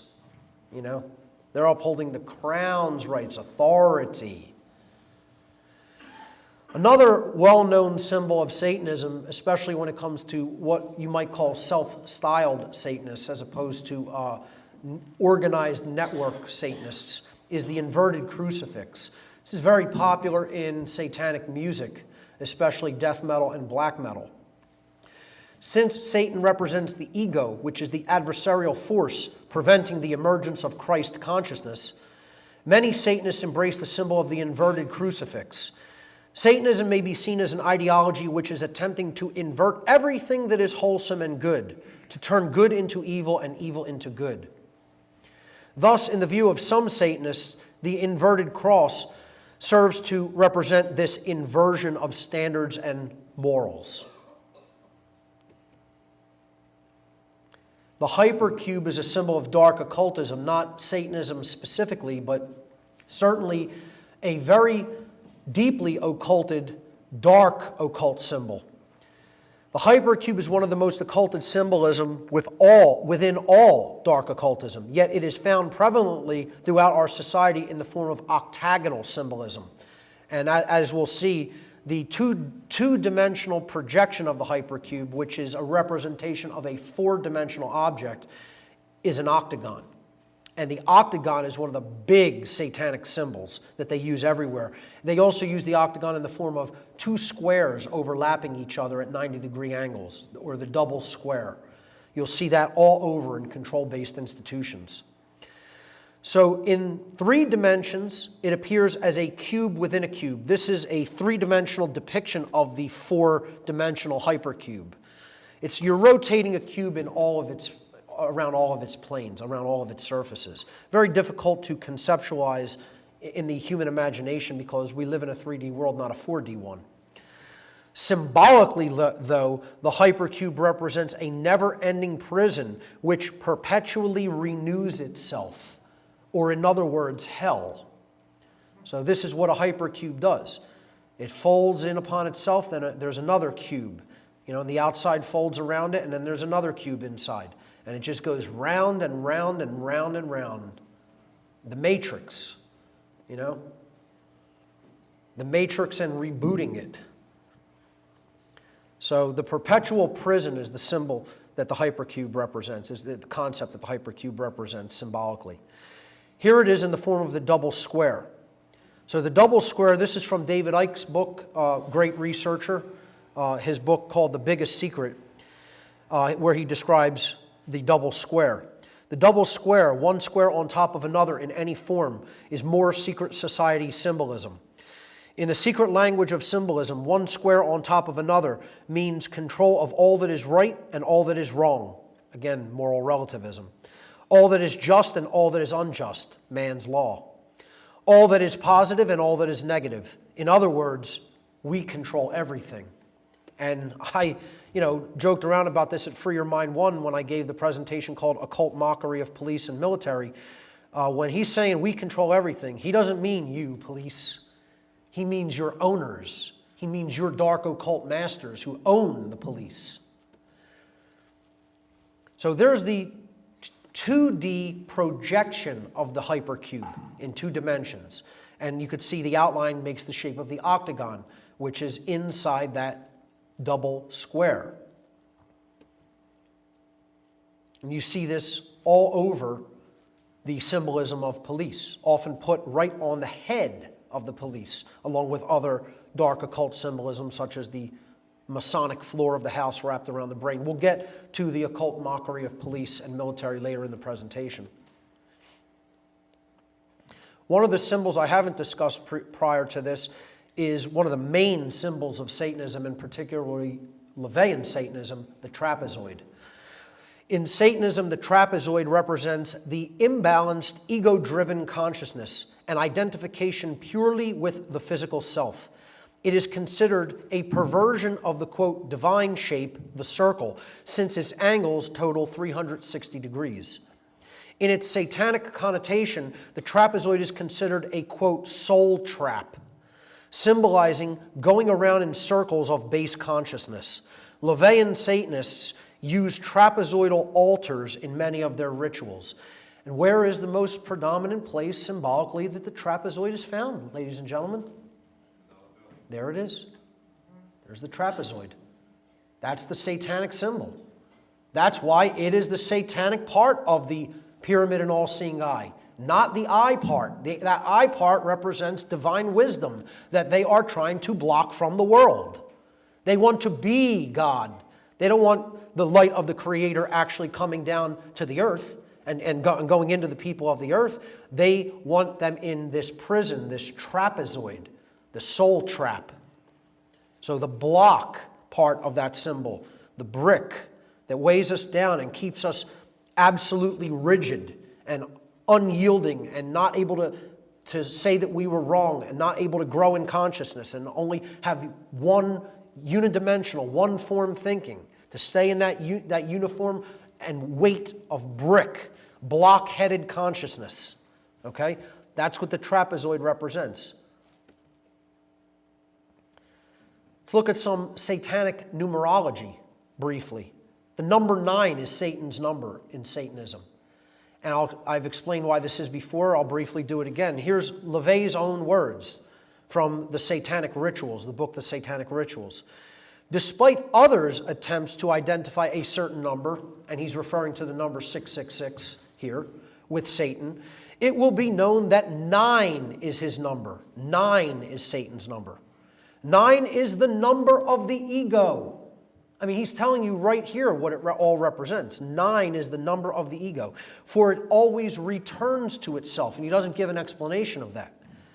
No matter what is done through the most complex multiplication of 9 by any other number, in the final equation, 9 alone will stand forth.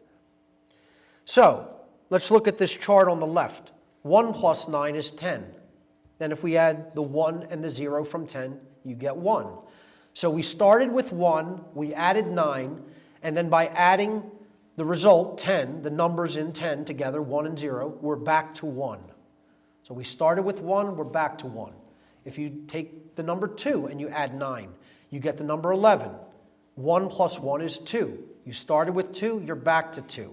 It doesn't matter what number you do this with the number 9.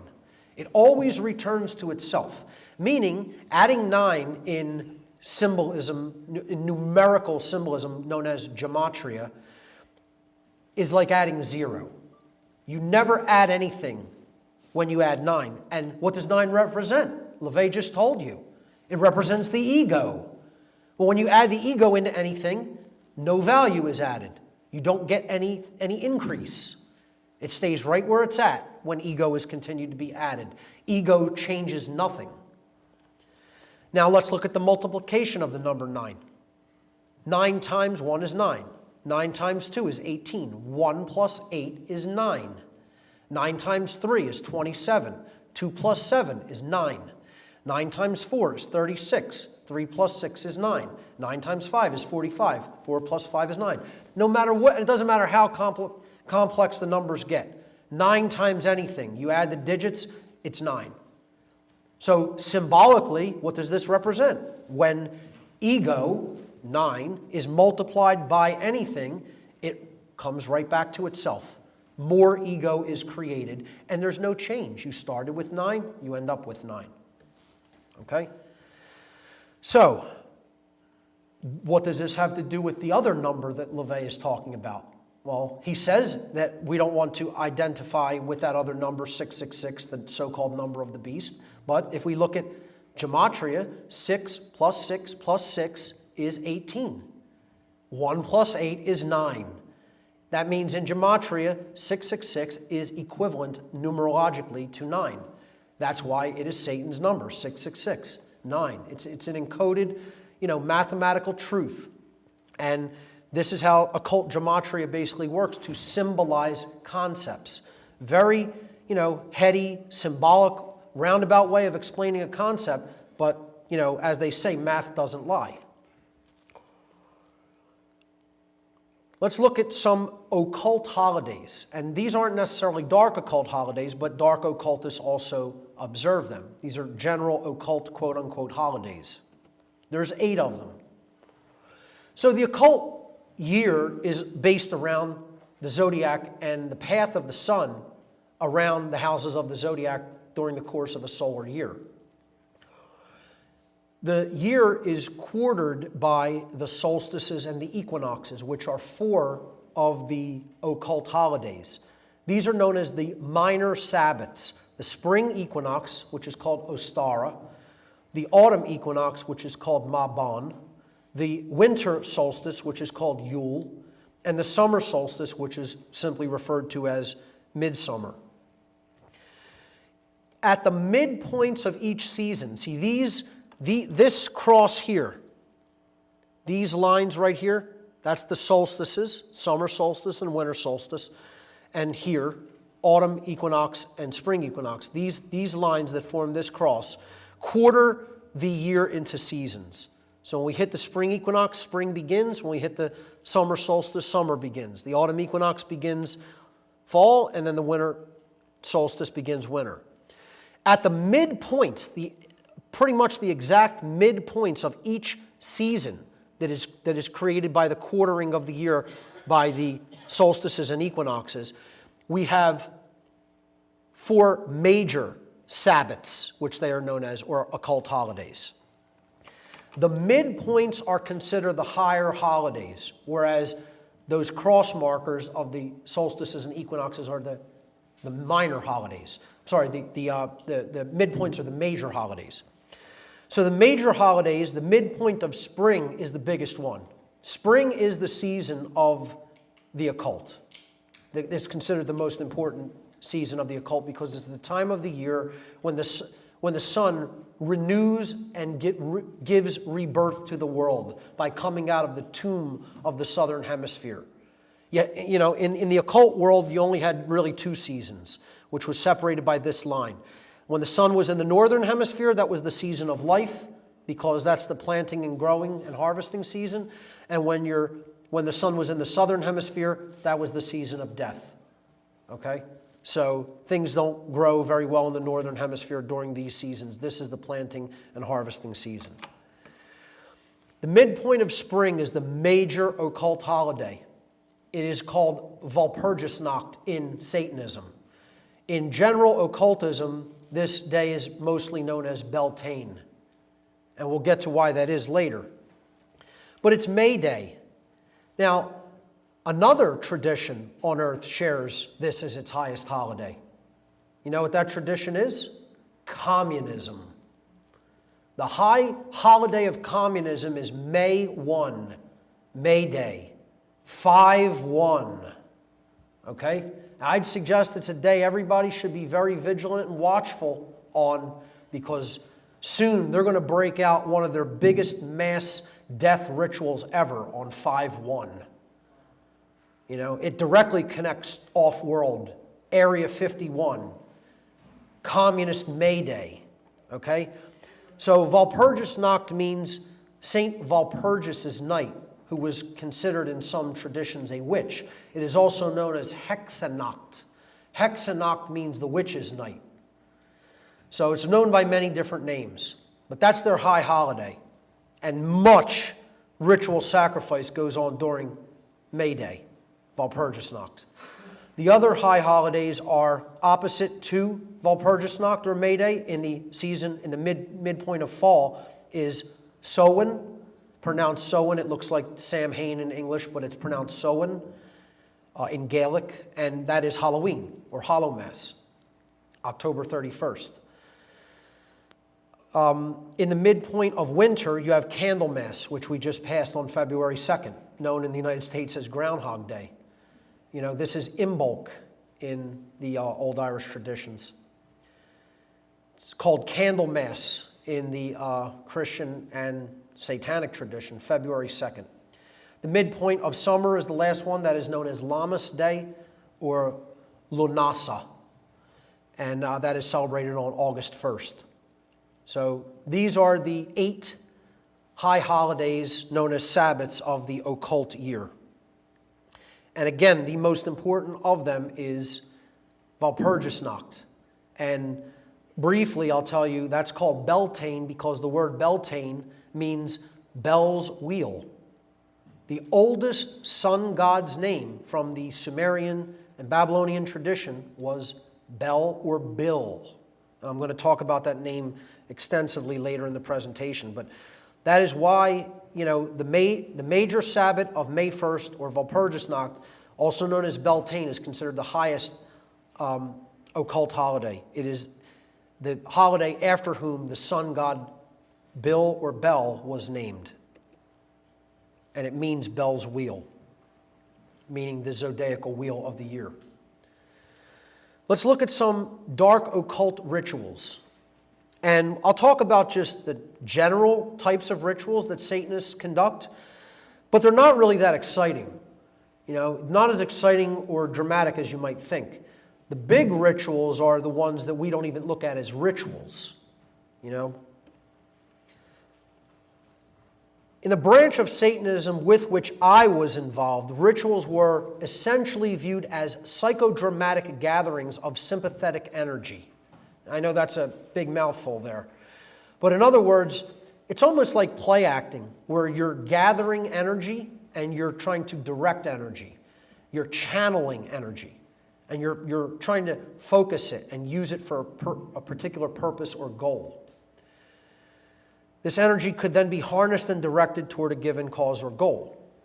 Rituals were referred to in Satanism as magical ceremonies, as most Satanists accept the concept of, quote, magic as a means of influencing change to occur in accordance with their will.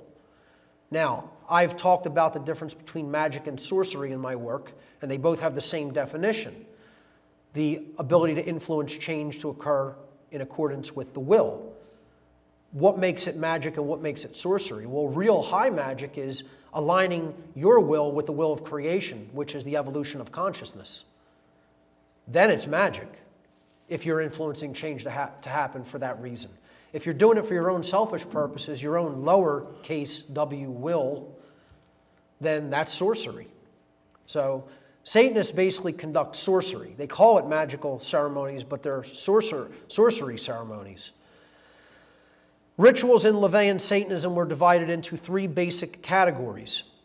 And again, you could read all about them in their book, The Satanic Rituals. Compassion, destruction, and sex rituals.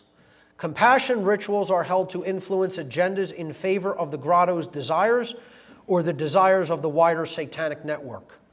So if you have a goal the whole group is looking to advance, you might come together and do what they call a compassion ritual, which is focusing the energy toward the accomplishment of that goal. And they do this by chanting, burning incense, lighting candles, holding play acting, summoning different names to project, vocalization of energy. And they hold things called ceremonial masses. But essentially, they're play acting psychodramatic rituals to gather and focus the energy of the people involved so that they ultimately work harder to bringing that desired result into physical manifestation. It's about entrainment. It's about putting everybody on the same, working toward the same group goal. They create what they call a mastermind, a group of people all focused on the attainment of the same task.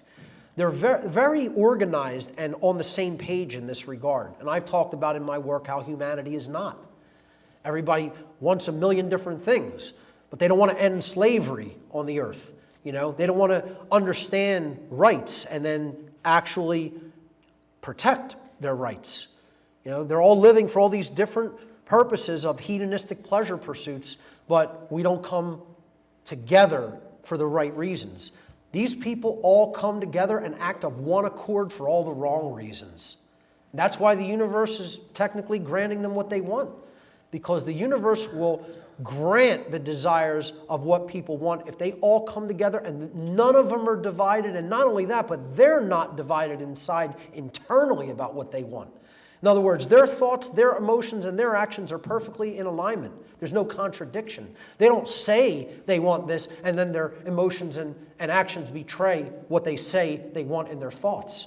They're very unified in that regard. I call this concept dark care. People hate it. They hate hearing about it because it's like saying, what, evil can win over good? Yes. Yes, it can. Evil is winning over good. Not only can it, it is. Because they're united and on one accord and we are not. That's exactly why evil's winning right now, unfortunately. So when they come together and do these rituals, they're on the same page. They're all there for the same reason. Destruction rituals are the opposite. They're held to direct etheric energy toward individual or group enemies, meaning anyone who stands in the way of their plans. And then they direct that energy and they send it out. And, then I could almost guarantee if the person's powerful enough in their ability to do something to them, they don't just send it energetically. They go and take care of them. Sex rituals are held for forming familial bonds between members of the group or to influence such bonds with outsiders who could be used to advance the Satanist goals. Such rituals as you might see in Eyes Wide Shut. I just want to say for the record, I never personally attended any rituals in the form of Satanism I was involved in that involved conjurations of non-human entities. Most of the Satanists there never even talked about any of that kind of stuff. They were not into trying to summon forth entities or demons. I'm not denying that that goes on, but not in the branch or form of Satanism I was personally involved with.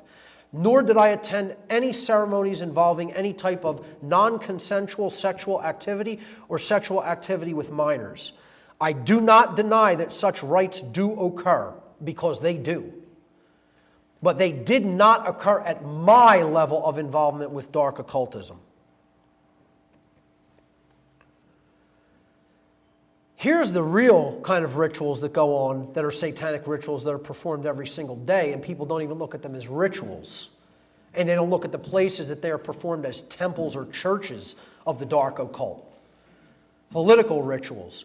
We're going to sign our law into being that we're going to forcibly coerce man to live by.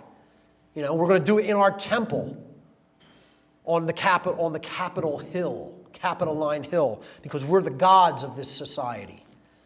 All kinds of magical rites and rituals are done every time these politicians try to pass off anything to the public. They have to do little tricks, and little rituals to get people to say, oh, isn't that nice? Look at how elaborate and nice that was. They don't even realize that's a church. That's a dark occult congregation of men who want to be God on earth, is exactly what you're looking at there. How about this ritual that goes on every second of the day on earth? The slaughter of other sentient beings. This is mass blood sacrifice every single second of the day on earth. The altar of sacrifice runs with blood continuously. And you know what? Not just with animals. They do it with children. They do it with people in war. Getting the herd to call itself. And we're going to traumatize people so that they grow up doing the same thing when they get older, as Jay has talked about. Trauma-based mind control is another big ritual, creating altars in the mind through torture. Fritz Springmeier extensively exposed this in his book, How the Illuminati Create an Undetectable Mind Control Slave. Project Monarch. See, that's what all this sexual abuse, pedophilia of the young is all about. It's about fracturing the mind of these children so that altars get created. And then they can control them. They can program that impressionable mind because it's fractured. And it's like a blank computer hard drive that can then be given instruction. Trauma-based mind control. Another book you should definitely check out about this is Kathy O'Brien's Transformation of America, and you could hear her speak at Free Your Mind 4 as well. How about circumcision as one of the big trauma-based mind control rituals that's going on every day throughout the world? Mutilated, and not just male circumcision, female circumcision too. The mutilation of the genitalia of babies going on all the time in our society, and people still think this is for health reasons. I mean, please. You know, we jack up our babies with vaccines like Jay was talking about earlier, and then we mutilate their genitals. And we don't think this is totally traumatic and a form of mind control and a form of satanic ritual? Well, you know, you need to pay attention to Janice Barcelo's work on this. It's disgusting. As I said, war, modern human sacrifice. That's all this is. It's all war has ever been. And people do it for king and country, you know? So many people think it's so honorable to go into the armed services, to go and join standing armies. It's a death cult. These people have always been members of the big death cult. Get as offended as you want. That's the truth. And they need to see it, and other people need to stop sugarcoating it and tell them to their face, you're involved in a cult that you know nothing about at all. You don't know anything about the operators of the cult you're involved in. And you think you're doing good? You think you're doing something that is necessary for humanity? It's a childish joke mindset. I'll look into the face of a military person and say that right to their face. Because they weren't where I was at. They don't know what I know. They don't know where I've been. They don't know what I've seen. Okay? I'm not asking people to believe a damn thing. You know, and it's very much similar. It's actually a similar situation to being in war and not being able to explain what it's like to people. You know, that's why I could wholly identify with Jay. While I never experienced anything like what he went through, trying to explain that mindset to someone who's never gone through it or been in the circle of those kind of people is a near impossibility. You were either there and you experienced it, or you don't really get it. I'm not saying that to berate anybody and say that, you know, you can't understand what I'm talking about. That's not what I'm saying. I'm saying it's like how people in war share some sort of a bond, you know, because they were both there. It's the same thing with people who are involved in something like this. You can't really fully, deeply explain it to another human being. Either you were there or you weren't. That's why it's doing this type of work from the perspective of a former insider is so difficult. Let's look at some rituals that take place at the Bohemian Grove. Now, here is a very good example of some of this psychodrama that I'm talking about. Play acting. You know, and they take up all the roles, male and female, because there's no women allowed there, you know. A lot of heterosexual stuff goes on there. You know, many, even former presidents have attested to that.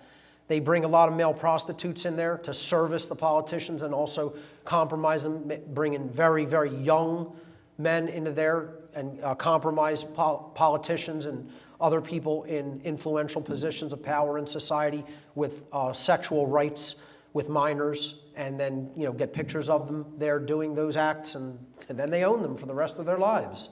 You know, that's one of the ways that they use a lot of these retreats to bring people into their fold and keep them there. But in these old pictures that I believe some woman had from her father who was a member, you know, she brought them out of his closet when he passed and, you know, scanned them all. There are hundreds of pictures of Bohemian Grove from the early 1900s. One of the things that, besides the psychodrama rituals, are rituals directly involving death. They're very big into this.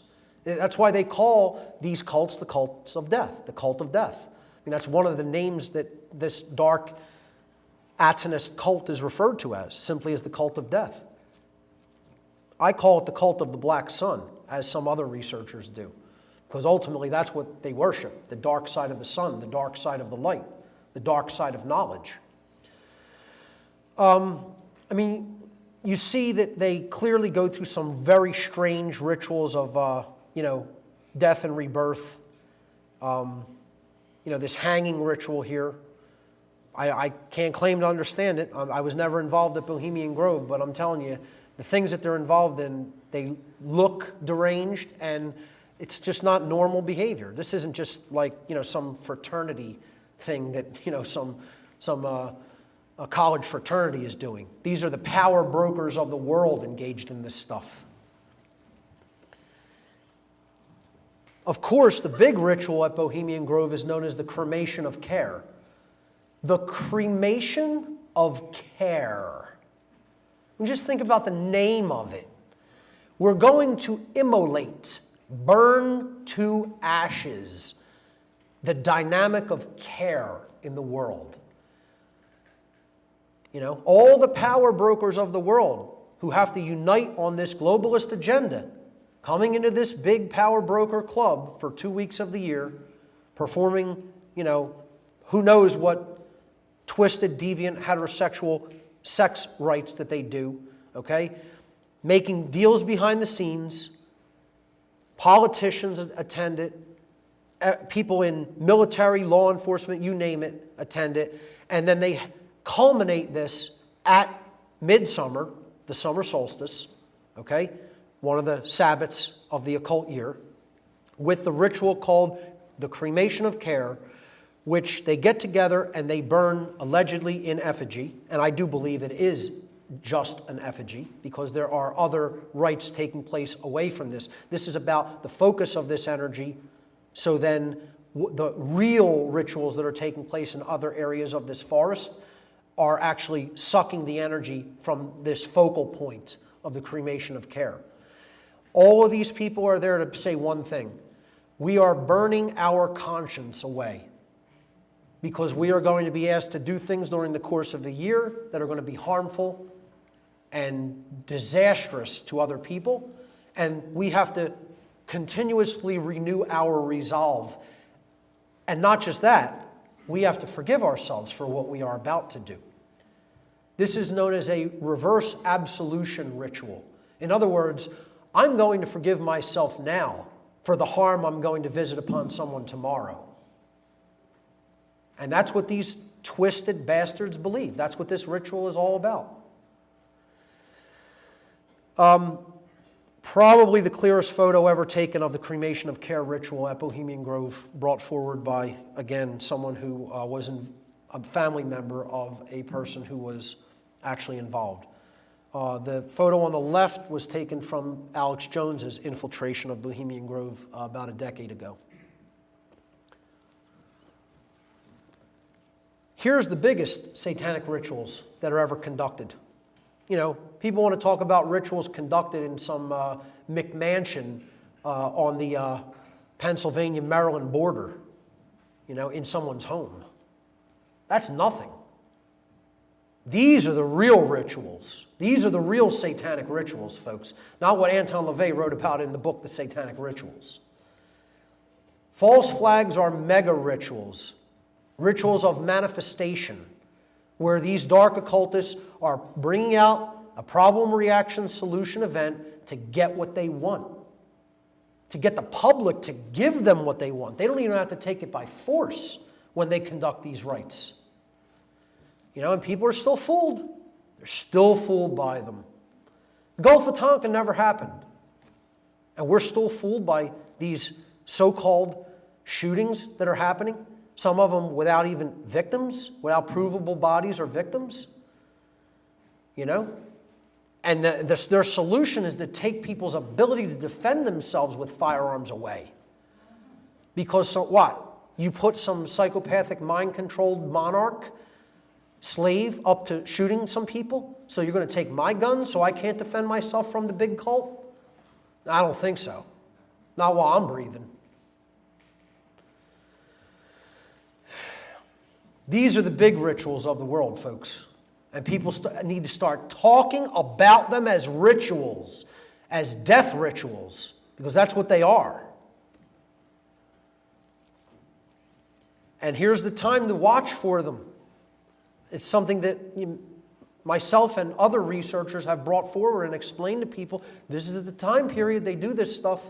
They love this time period. They'll do it any time of the year. But I'm telling you, they love from the spring equinox to May Day. This is their preferred time for blood sacrifice, and there's a reason for it. On the third day after the spring equinox, the sun breaks past the equatorial line, the equator, and it fully emerges from its, quote, tomb of the southern hemisphere, as we talked about. The season of death when the sun is in the southern hemisphere, and the season of life when it is in the northern hemisphere.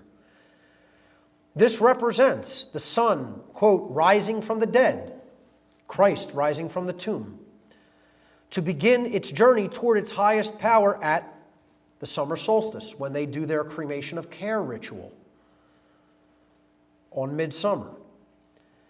In sun-worshipping traditions of the past, animal sacrifice and sometimes human sacrifices were offered during the 40 days between the spring equinox and May Day, mid-spring.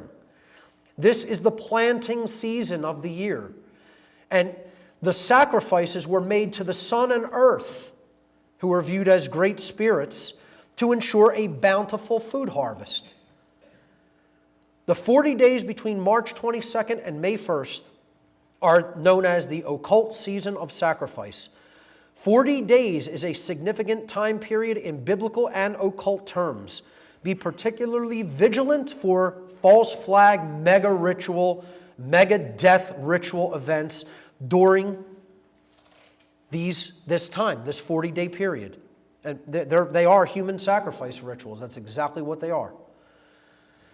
So the number 322, March 22nd, that's the beginning of the season of sacrifice. The cult of death, known as Skull and Bones, uses that number. It's a funny anecdotal story. When I gave the natural law seminar in New Haven, Connecticut, when Art put us up in the hotel, he didn't even know it. We had room 322 at the hotel where I stayed.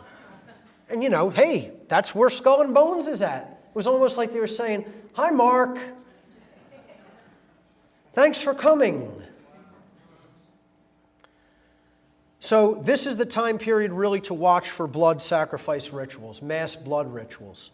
Look at how many have occurred only in the last couple hundred years. The battles of Lexington and Concord, the British attacked Lexington and Concord, April 19th, 1775. And while they slaughtered many of our men at Lexington, we handed them their ass at Concord. The Baltimore riots, 13 killed, April 19th, 1861. The sinking of the Titanic, 1,512 deaths, April 14th and 15th, 1912. Assassination of Martin Luther King, April 4th, 1968. The Waco Massacre, April 19th, the anniversary of Lexington and Concord, 1993. The Oklahoma City bombing, same day, April 19th, Battle of Lexington and Concord anniversary, 1995. Port Arthur, Australia Massacre, April 28th, 96. Heaven's Gate cult suicides, March 26th, 1997. West Side Middle School Massacre in Arkansas, March 24th, 1998. Columbine High School school shootings, mass shooting ritual, April 20th, Hitler's birthday, 1999. Iraq War, the beginning of the Iraq War, shock and awe bombings, March 19th. Okay, that's technically the spring equinox, 2003. It's the day I was appointed priest in the Church of Satan. That's the day LaVey did all of his appointments, March 19th. Virginia Tech school shooting massacre, April 16th, 2007. The Moscow metro bombings, March 29th, 2010. The BP oil spill began April 20th, 2010, Hitler's birthday. Libya was invaded on March 19th, 2011. The Boston Marathon bombing, April 15th, 2013. It's just coincidence. Watch this time period. Occultists kill a lot of people during that time period because of their sick, twisted belief system. Let's look at some dark occult variants and groups. I could call this section Who Really Rules the World. Again, you have these public interface groups like the Church of Satan, which was run by Anton LaVey. Now I believe Peter Gilmore is the high priest of the Church of Satan right now. You had groups like the Temple of Set, run by Michael Aquino, who became a general in the Army, the U.S. Army. He ran the PSYOPs division of the Army, psychological operations, psychological warfare ops. Michael Aquino, Satanist, who considers himself a Setionist, as opposed to simply a Satanist. Set was the dark solar deity of ancient Egypt who was the adversarial force who opposed the good solar deity Horus, who was about morality, and Set was about immorality. They patterned themselves after these dark gods, because that's who they fashioned themselves after. Some other groups that I was personally involved with, I was never a member of the Temple of Set, but I had friendships with many people who were involved directly in the Temple of Set. I was involved with an organization called the Order of the Evil Eye in Florida. And that's a lower level interface group like the Church of Satan. Also, there's I'm not sure if it's still in operation, a group in Whitehall, Pennsylvania known as the Whitehall Church of Satan. And that group, this is this pamphlet here called Satanic Rites and Ceremonies, with a slightly different variant of the Baphomet on the cover of that book. This was an organization that was dedicated to human androgyny, to the androgenization of society, in order to destroy the established gender identification of male and female, so that people would be easier to rule. This is also a eugenics operation, not to belabor this, because I'm going to talk about it extensively at Free Your Mind. When you lower testosterone levels in a society, not only do people become androgenized, sex drives are lowered. So this is a form of culling the population. Not only male sex drive is lowered, but female sex drive gets lowered when testosterone levels are not at the proper optimum levels. Many people don't know that and think testosterone is something that is only in the male of our species, and it is not. It is critical for testosterone levels to be at a certain level for feminine sexuality to be normal. And there is a war against this chemical in the human body. There's a war on testosterone as surely as there is a war on cannabis. More so, okay? Because they want an androgenized population that isn't reproducing itself and certainly isn't standing up for itself, because testosterone is also the war chemical. It's the chemical that's going to let you say the lost word, no. Because you're not going to take other people's bullshit. You're going to stand up for yourself and your rights when your testosterone levels are normal. They want a docile population, and they're doing that by eradicating testosterone in the population. I'll be getting into it more at Free Your Mind 4. Every mystery tradition has its inversion. See, this is the dual-edged nature of the occult world. In this section, I don't want you to think I'm saying that these traditions are bad, because I covered them briefly, not nearly extensively, in Demystifying the Occult Part 1. We talked about Freemasonry, we talked about Rosicrucianism, we talked about Kabbalah, okay? These traditions are rich in symbolism and they're rich in knowledge of self. They can help people really to deeply understand morality and natural law. I highly encourage people to look into all of these traditions. You don't need to go into any organizations or groups. You have the truth device right here and right here in the palm of your hand if you use it the right way. You don't need to go and take oaths to any organization or group to acquire knowledge of this order. So please hear what I'm saying, and don't think about this unidimensionally, that I'm saying any of these traditions are in and of themselves inherently bad. Again, knowledge is capable of being perverted and used for the wrong reasons. So is there such a thing as light Freemasonry and dark Freemasonry? Yes, there is. Is there such a thing as light Kabbalah and dark Kabbalah? Yes, there is. Is there such a thing as light Rosicrucianism and dark Rosicrucianism? Yes, there is. It all depends on the consciousness of the person wielding the knowledge. So we have to understand the mystery schools have been fallen for countless generations. These traditions were originally set up and intended to teach people and convey to them symbolically and allegorically the knowledge of natural law and the knowledge of self and the laws of the universe. They have fallen. They're corrupt like every other institution on the face of the earth, and they're chock full of dark occultists, which is why I don't really encourage people to go into lodge systems. I encourage individual study. Or if you have a lot of people that, you could put together and form a lodge, or, go and, infiltrate a lodge, good luck to you. I know people who have tried to turn lodges around, and it ain't happening. Folks, you're in the White Lodge. This is it. Welcome. Thank you for arriving.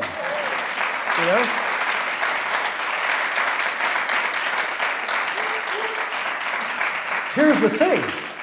Form your own, Do that work yourself as well. Carry the information to others who need to see and hear and understand it. That's what the propagation of the true White Lodge is all about.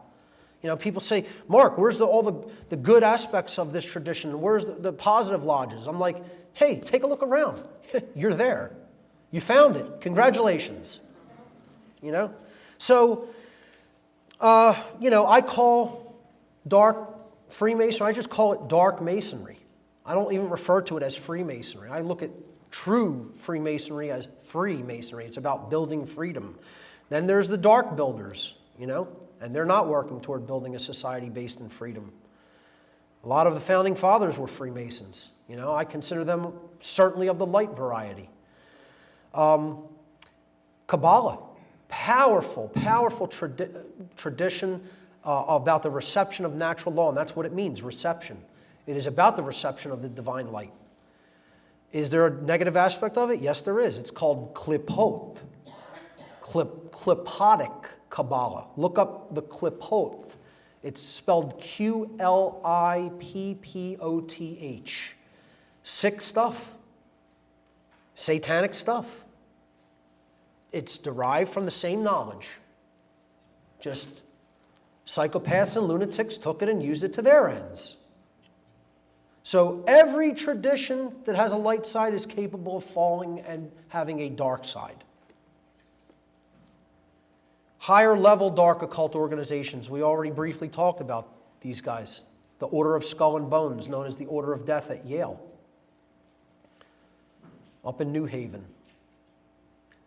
So many, people in intelligence agencies, get tapped through Skull and Bones, because they're another big part of the cult system, is the worldwide network of of intelligence orders. Bohemian Club, where the power brokers meet yearly. You got to look into all these groups and understand the people who are affiliated with them. Political and financial organizations. Jay talked about the Bank of International Settlements, the central bank of central banks. You want to talk about an organization that's packed with dark occultists. There it is.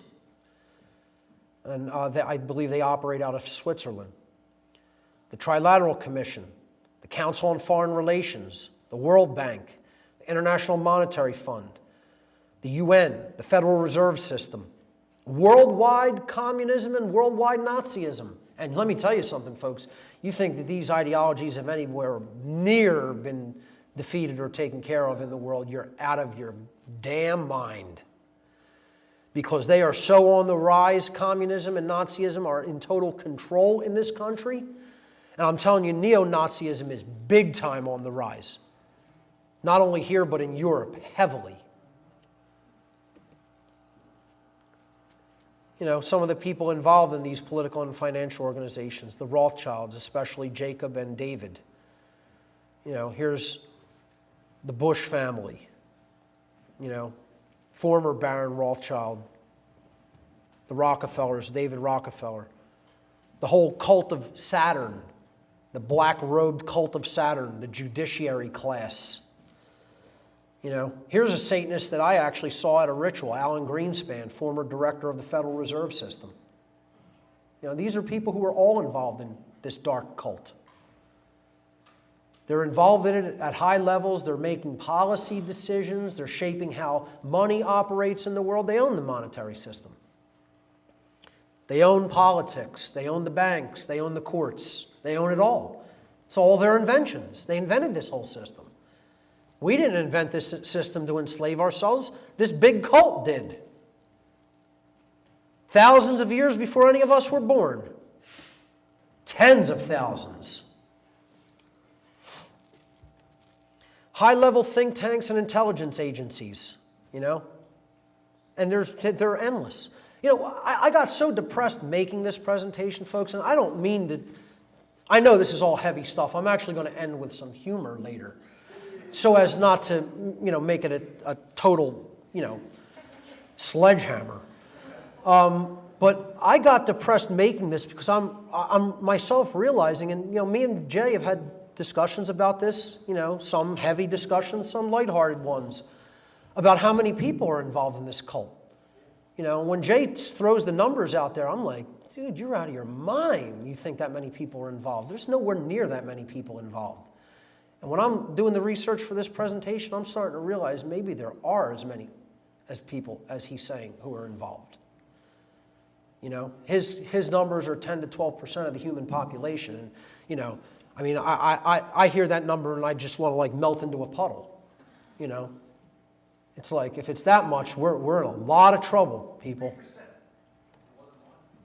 So, you know, the number 1% that people throw around, you know, I think it's almost hopeful because look at how many people are involved. Look at how many groups, how many people, all their ancillary supporters and members.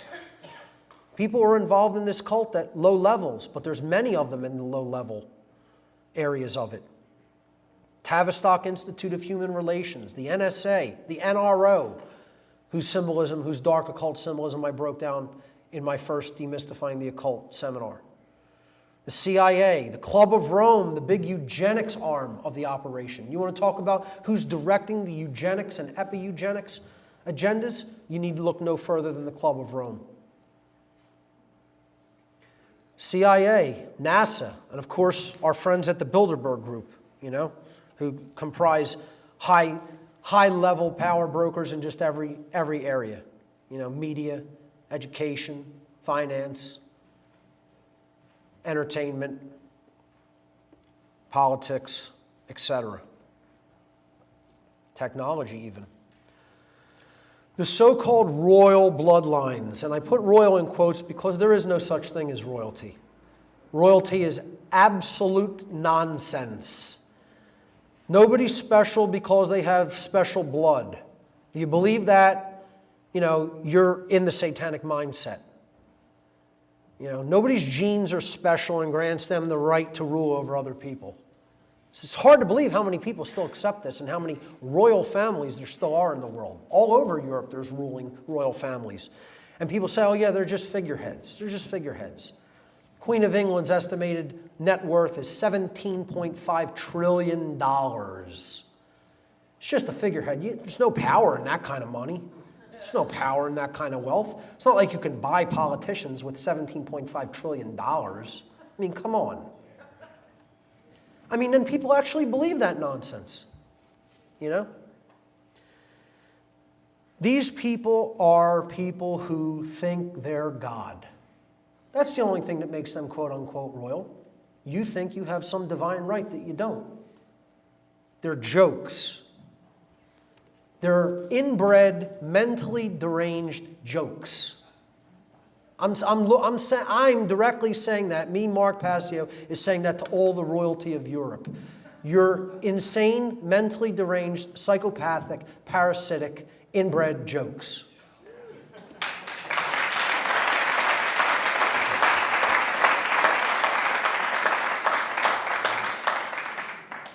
And here's some more bad jokes that people still believe in. Religion, you know? You want to talk about who's at the top of a satanic hierarchy? Religion. People say the world's run from Washington, D.C., London, Moscow, Beijing, and Tokyo. Bullshit. You want to know where the world's run from? Rome, Israel, and Mecca. That's where the world's run from, folks. Rome, Israel, and Mecca. You better know that. And we think these are our religions. They invented these religions. The Dark Occult invented these religions in the ancient world. They are the astrotheological cults. The sun, the moon, and the stars. It's right in their symbols that they are the cults of the ancient world. The solar cult, the lunar cult, and the stellar cult. It's right in the symbol of the religion, and people still can't see it.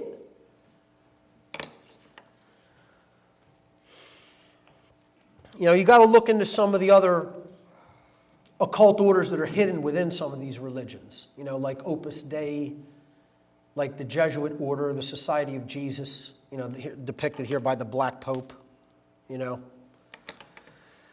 And, you know, deeper level Talmudic and Zionist Judaic organizations, you know, so-called Jews that would be called crypto-Jews. Religion is not what it appears to be, folks. It's a mask. It's a mask on a demonic face. And people better start waking up to that fact and realizing it. These religions are not on the side of humanity. They were created by these cults of the ancient world. And they are run by dark occultists to keep people inactive and believing that some savior is coming to rescue us from ourselves. There ain't nobody coming to help us. We got to do this work ourselves. I don't care what force you want to believe in for strength. I'm not telling you don't have that belief. But you know what? You got to do the action. God helps those who help themselves. Here's one of the new big religions that's owned by the dark occult. I told people how Satanists and dark occultists ghostwrite the New Age books. They put useful dupes up to write them and throw their name on it. They give them all the conceptual ideas of solipsism and moral relativism and the bullshit notion of the law of attraction instead of teaching them natural law. Ain't one New Age teacher I know teaching anybody natural law. Not one. Zero. Total number. Zero. You know, where's the New Age teachers talking about the laws of morality that give us the real experiential results that we experience in our lives based on our behavior? There's not one New Age teacher talking about that. None. No, but they'll sell us 1 million different products at the New Age Expo, you know, and they'll try to take the emphasis off of knowledge. That's what the New Age is designed to do. It's solipsism, folks, pure and simple. It's the big third satanic sin that the Satanists are trying to pass off to the rest of the population. Now, a lot of people talk about Luciferianism, and how does this differ from Satanism? Well, Luciferianism, first and foremost, is not one thing. Once again, is Freemasonry one thing? No, it is not. Is Kabbalah one thing? No, it is not.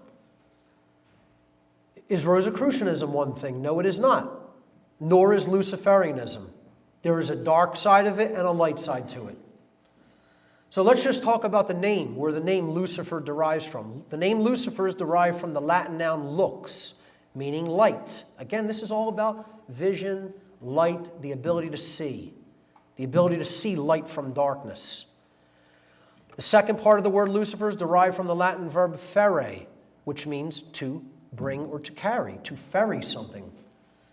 Therefore, in its pure form, again, like the original upright pointing pentagram, in its pure form represented the spiritual nature of mankind. Well, in its pure form, all Lucifer means, it is the conceptual idea of the force through which the light, divine knowledge, natural law, is conveyed to human beings. Hence, that's why the all-seeing eye has been used as a representational symbol of the light of the Creator and the bringer of the light from the Creator to human beings, called Lucifer. Okay? The words fiat lux are often used in conjunction with this all-seeing eye to mean let there be light. the first words attributed to the creation of the universe by the Creator. The true self, divine wisdom, enlightenment, or Christ consciousness is the result of the full intake of this high-level knowledge of self, nature, spirit, and creation. That is what Lucifer is in its pure form, folks. So, I'm here to tell everyone, completely unapologetically today, I am a Luciferian. Surprise, surprise. Am I a dark Luciferian? No. I identify with the symbol of Lucifer as the conveyor of divine light or knowledge. That's all. It's a symbol. It's just like to a Satanist, Satan is a symbol of the ego run amok that takes over the being and wants them to control everything. And they identify with that force, the ego, and elevate it to the position of godhood in their religion. Well, all Lucifer means to me is it's the light of the Creator that we are capable of receiving if we open our mind and heart to it. That's it.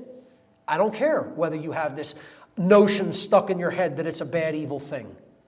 You go right ahead. You want to believe that? You believe that. I can see it in a different aspect because I don't have one-dimensional thinking about a symbolic concept. If you do, I'd say, you're selling yourself short and you're not conceptually able to understand symbolically what that symbol means.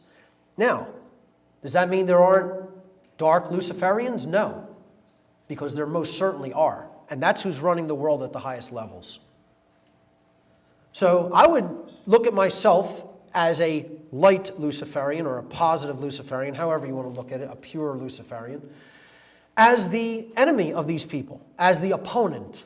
Let's not even use the word enemy, as they are the people who really have the knowledge of how natural law works. They look at them as, and want to teach people how it works so that they can actually work in conjunction with it, with the real laws of attraction and create a better world. They look at, the dark Luciferians look at us as their mortal opponents, as their mortal enemies and opponents in this game for, human freedom. Dark Luciferian is the perversion of the conveyance of that spiritual knowledge that we talked about. Dark Luciferians would be considered a superclass of the worldwide satanic network who hold even higher level knowledge about how natural law really works, which many Satanists do not even hold. The Luciferians are ultimately who are going to throw the Satanists under the bus. When Jay talks about the quote-unquote rank and file Illuminati, those are the Satanists. The super high-class so-called illuminated ones, the darkly illuminated ones, these dark Luciferians, that's who's going to throw them under the bus. Because they don't want to share that power. They want it for themselves. They know how natural law really works, and yet they have rejected the reality of it in favor of attempting to, quote, reign in hell rather than serve in heaven. These dark occult elitists are ultimately those who have been controlling humanity through exploitation of occult knowledge for tens of thousands of years. This deranged and parasitic ideology could also be referred to as dark atonism. Again, I don't simply call it the cult of Aton or the Aten, because the Aten was just the light. Again, the light in its pure form in ancient Egypt was called the Aten or the Aton. Well, there was three aspects to the Aton. The one that was rising on the eastern horizon, which was called Horus, the Horus aspect. The one that was setting on the western horizon, which was called the Set aspect, the dark sun, and Amen-Ra, the sun at noon, at its apex, at its highest point of light, which is why prayers are offered to Amen. Amen. Aten had three forms. Horus and Amen-Ra are positive aspects. Set means the light's going out. Knowledge is being perverted. The Christ consciousness is being conquered and put into the underworld, where it has to do battle and then rise again on the eastern horizon. It's all the same sun. It's all the same light. It's all the same knowledge. It's how it's used. So I call it dark atonism to make the the distinction. Satanism, which is a very valid word for it, because Set was just the dark god, or the cult of the black sun. We'll look at some of these symbols, but this is where the idea of the fallen angel of heaven, God's angel, who was the most like him, fell. That's the divine wisdom being used for the wrong purposes. Dark Luciferianism. This is their symbol. There's the light, Lucifer. And here's what they want to create, the dark New World Order. Novus Ordo Seclorum. He favors our work. Yeah, the dark God. The dark Lucifer favors the work of blocking out the light from the world and completing the male dominator violence and coercion and slavery-based dark New World Order. That's who favors that great work.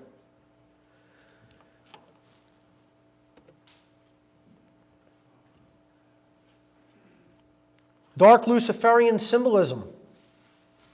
The owl. The owl is a predatory bird who can see its prey at night and fly above its prey when its prey is incapable of seeing it. It has night vision. It can see. It can see even in the dark. The illuminated torch, another Luciferian symbol. And again, on the Statue of Liberty, I see it as the positive aspect of Lucifer. I believe the Statue of Liberty was given in good faith by French Freemasons as a symbol of liberty, and she holds a book with the date July 4th, 1776. You know, that symbol's a very positive symbol to me as far as I'm concerned. That's the light of knowledge, the knowledge of the Creator, divine wisdom. However, dark Luciferians use it as a symbol that they are the holders of that flame. They are the holders of that light. They will do with it as they see fit. Here's some of them. You want to know who the dark Luciferians are?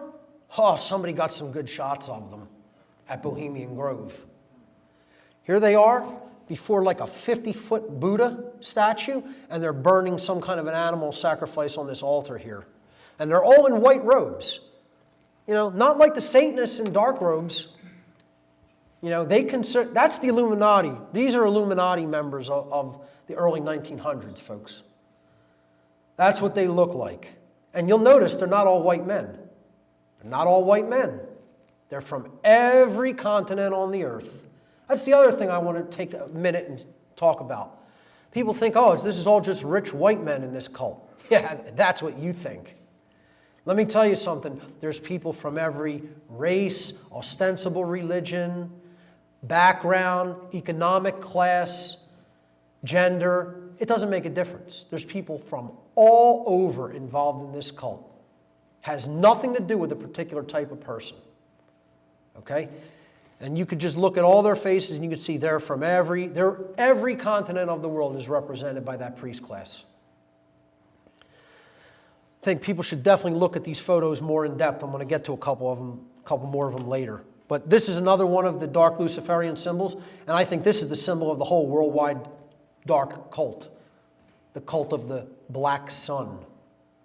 You know, this was the symbol that the secret society within a secret society in Nazi Germany used. It was referred to as Die Schwarzsonne, the black sun.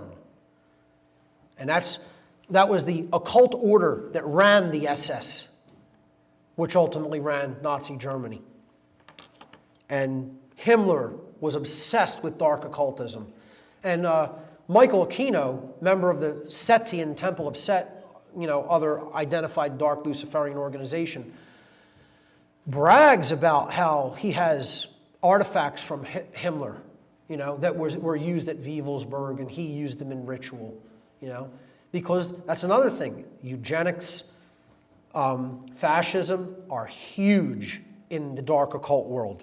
That's what they want. And you heard Nicholas Schreck, when he was involved with the Church of Satan and Temple of Set, in that interview, tell people we are in control, and we're going to build a world that is where young people are absolutely devoid of mercy for their fellow human beings, and we're going to create a fascist world order that's going to make Nazi Germany look like a little girl's tea party. Yep. And of course, Satanism is a big part of this. Again, the dark solar deity of ancient Egypt that does battle with Horus, the light side of the sun. He is identified with the black sun. That's what this cult is. It's the cult of the black sun. I don't care what name you want to call it. They're the cult of the dark side of light, the dark side of knowledge. So how do these dark occultists avoid the brunt of karmic consequence that naturally should be visited down upon them according to the moral laws of creation, natural law? How do they get away with what they're doing? And they are getting away with it. They do get away with it to a large extent. I will not say completely, but they definitely do not take the brunt of the consequence.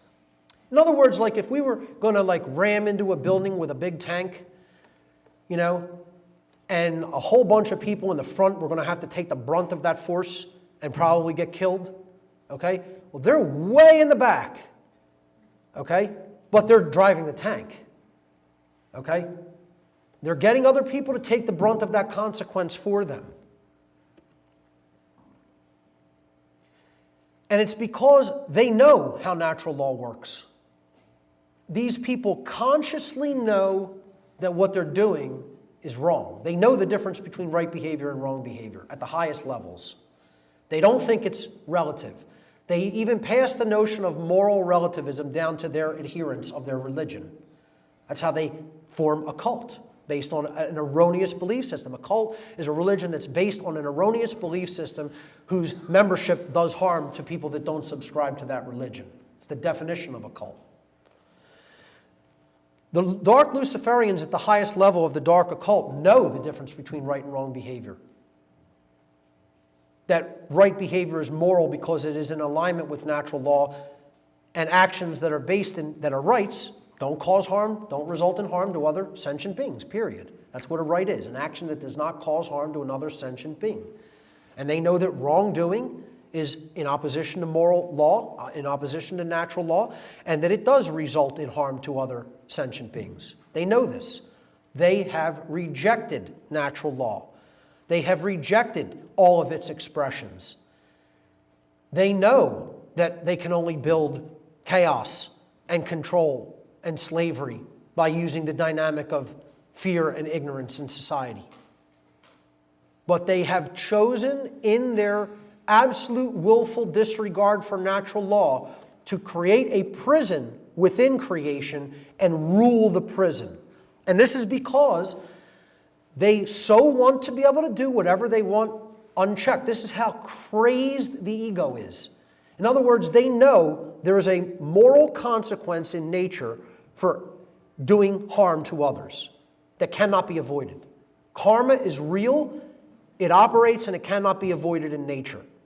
That's why we're experiencing the slavery we're experiencing now. Because karmically, in the aggregate, not just as individuals, but in the aggregate of our society, we've collectively made more immoral choices than moral choices. They know how this dynamic works individually and societally. And they hate it so much that they have said, F off to the creator of the universe. We will not accept that we are bound by that law. So we are going to create a pocket of the universe within it, and we are going to turn natural law on its head. We are going to be the creators of law, and we are going to subjugate people to that law and become God in this little pocket that we've created, this pocket of ignorance that we've created, and we're going to rule that little dungeon. We're going to rule that little pocket of creation. That's what Earth is. That's what the Earth is, because we've let these people rule it. So that's their worldview. Their worldview is that because they cannot do whatever they want unchallenged, that the entire universe, since this universal law is in place and they know it's in place, their worldview is that the entire universe is a prison for them. And so they rail and rage against that and say, no, maybe it is a prison for us, but we are going to become gods within a little corner of the prison. It's like people who are in a prison on Earth who then start like their little gangs within the prison, and like, I run this aspect of the prison. Like, you're not going to run any drugs through this prison because I run that. So they take over a little corner of the prison or an aspect of the prison. Well, that's the same way these dark occultists work. They've rejected that there is a higher law in creation, even though they know there is.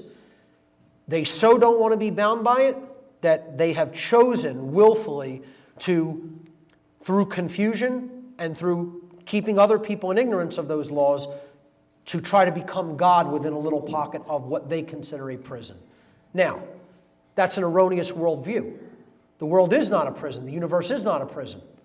Well, the earth is now a prison because of the choices we've made and the ignorance we've been kept in.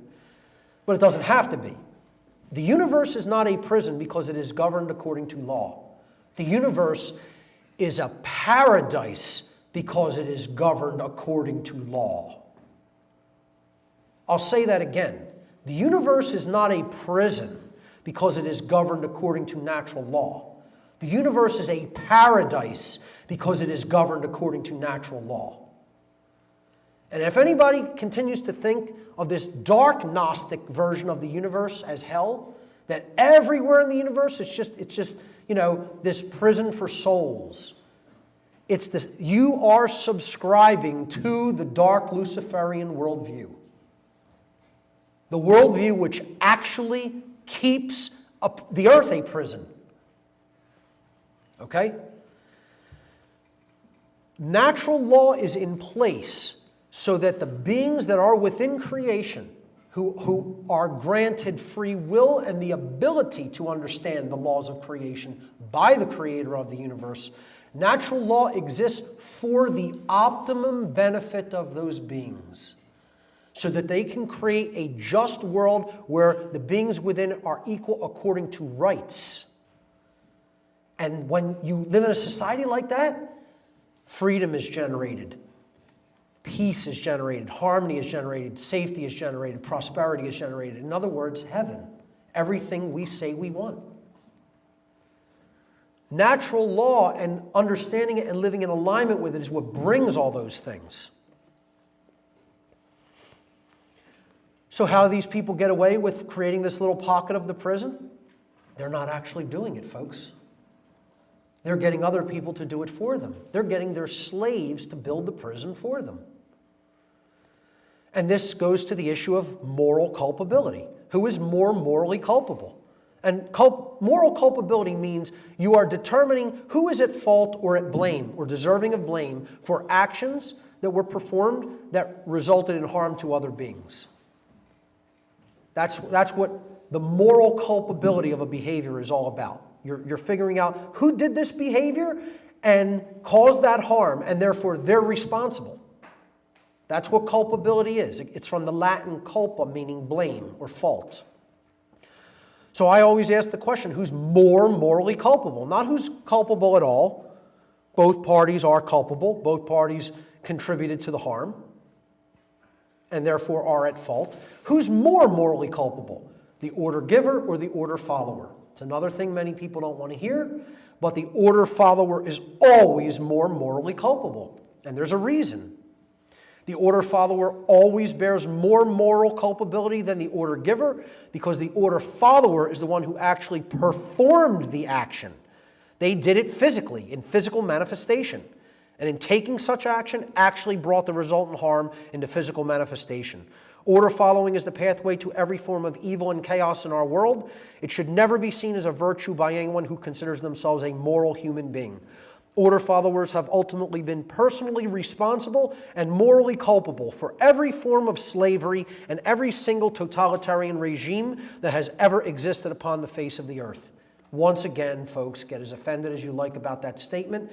Nothing you say or feel or do will ever make it untrue. Here's the most devoted cult members to the cult of ultimate evil, to the big cult that runs the world, the cult of the Black Sun. The police and the military. They are the most devoted cult members. And through them being deceived into performing harmful actions against people's rights and freedoms, they are the people who are actually building the prison for the dark Luciferians.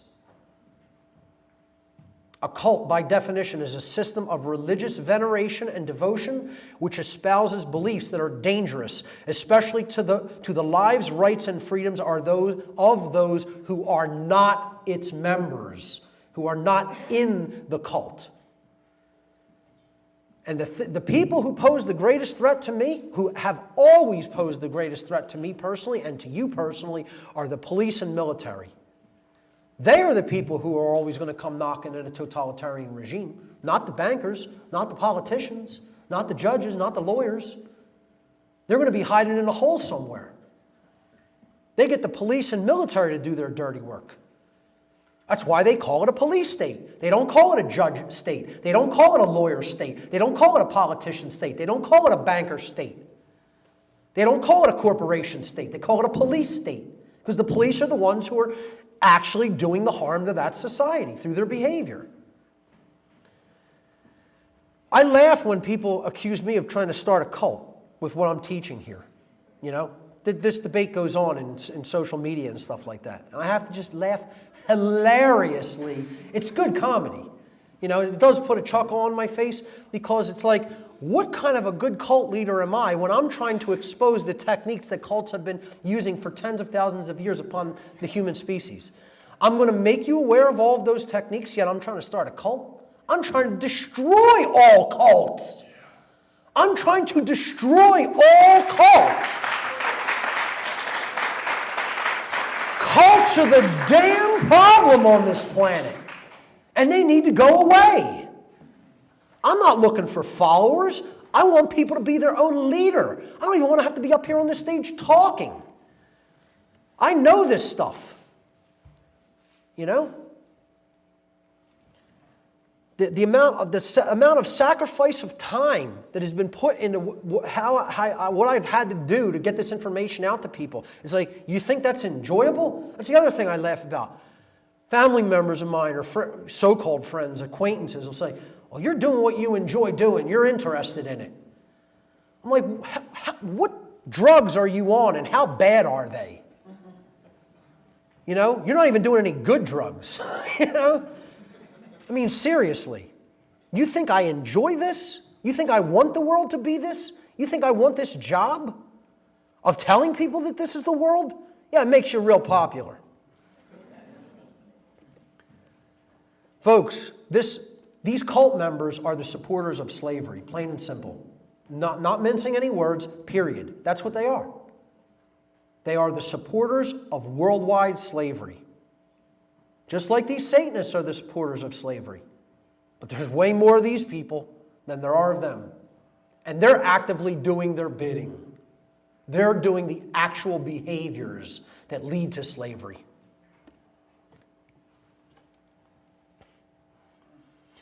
The dark occult mockery of its own cult members.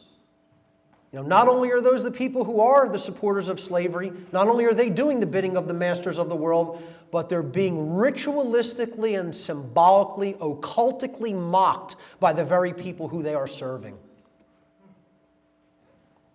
I gave an entire presentation on this at Free Your Mind 1 back in 2011. It's called The Occult Mockery of Police and Military Personnel. Highly suggest everyone here watches this video. They do it wordlessly through their symbolism. You look at all the symbolism. You know, we talked about the hypercube being the symbol of hell on the forehead. They wrap the floor of the house of Freemasonry, the symbol of the first degree tracing board. The floor of the house means base consciousness, not understanding natural law, not knowing the difference between right behavior and wrong behavior. That's what the checkerboard represents. They're putting it around these people's brains, wrapping it around their brain. Inverted satanic pentagram symbolism. Putting it all over the third eye and the crown chakra on the head. Combining it with the checkered floor of the house. Here's more symbolism. The goddess, the Statue of Liberty, inside. The goddess of freedom inside the inverted pentagram. Then you have the octagon representing the hypercube. Oh, wait a minute, we have two squares of stars there. Another hypercube symbol. You know, this is the trifecta here. You know, you got, oh, I'm sorry, wait a minute, what's this? Oh, that's a trapezoid. I mean, how much more do you want? You know, here's the double square on this one, upholding the crown's right. I can go on and on forever. That's another thing Jay and I talked about. We're like, all the stuff we're talking about, we're barely scratching the surface. We could talk about this for days. You can go deep into all the symbolism and the mockery and all the different organizations that are interconnected. During the entirety of the time I interacted with dark occultists, they referred to the police and military only according to these two terms. They called them our dogs and our pets. Nothing else, no other term was ever used. I never heard them say the word police, ever. Ever. They called them our dogs. And for a long time, I had no idea what the hell they were talking about. It was like, I'm like, what are these people talking about, our dogs? What dogs? And then I finally made the connection. Whoa, they're talking about the police. They call the police their dogs. And it's not like, yo dog, you know, you're my boy. It's not street lingo.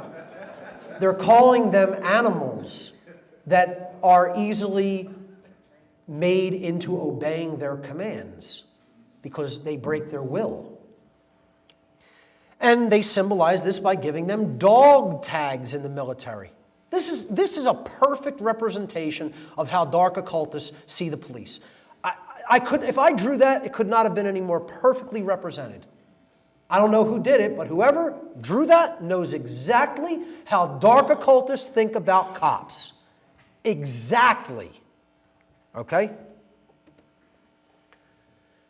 Because they are the puppet masters and these people are their puppets. The military and the police are in this position. And their ego is so strong and their free will is so destroyed that they look at it as a badge of honor to be in this position. As a badge of honor. Now, when you're doing something like that in dark occultism, you know you really have something strong going. Okay? Not only that, these people who the police attack dogs and military attack dogs are oppressing, look at that position as being some kind of a badge of honor and think it's honorable and virtuous. You're members of a cult. Police and military and those who are supporting them, you are cult members. It doesn't matter whether you don't believe it. It doesn't matter whether you don't think it's true. It doesn't matter whether you can't accept that because your ego is in the way. These are the people who own you. And they think they're legitimate in that ownership. I attended a ritual on Walpurgisnacht in 1997 in Whitehall, Maryland, just south of the Pennsylvania border. And it was in what you might call a mansion or a McMansion, you know, not a high-end mansion, but, you know, very, very rich neighborhood, let's put it that way. And after the ritual, there was a gathering in one of the rooms near the front of the house, and there was some refreshments served. And I was talking to a gentleman who looked something like this guy here. And this isn't an exact accurate rendition. A listener to my radio show and podcast drew this for me from a description I made. Technically, this person was outside. So if you look at that as a door there and he was on the other side of the door, it would have been much more accurate. He was guarding the ritual house, a member of the police. And again, Jay told you stories about the police operating in art and basically being aware of murders that were being done in their district and basically saying, you know, better luck in the next life, kid. We know who's running this place. They're our bosses. They sign our paychecks. So you're shit out of luck. You know? They got a police officer to actually guard the ritual house on this high holiday of the Satanic year. Technically, he would have been on the other side of a closed door here, but it was a glass door. So you could, well, it wasn't a glass door. There was a big window there, and the door was closed and locked. And he was on the outside of it on like a patio. But you could see him through the door. And while I might have been standing like, you know, over here in front of this guy, he's absolutely laughing about how these people who we consider lower than trash, are guarding us in our homes while we perform the rituals that we perform. And here's what his laugh sounded like.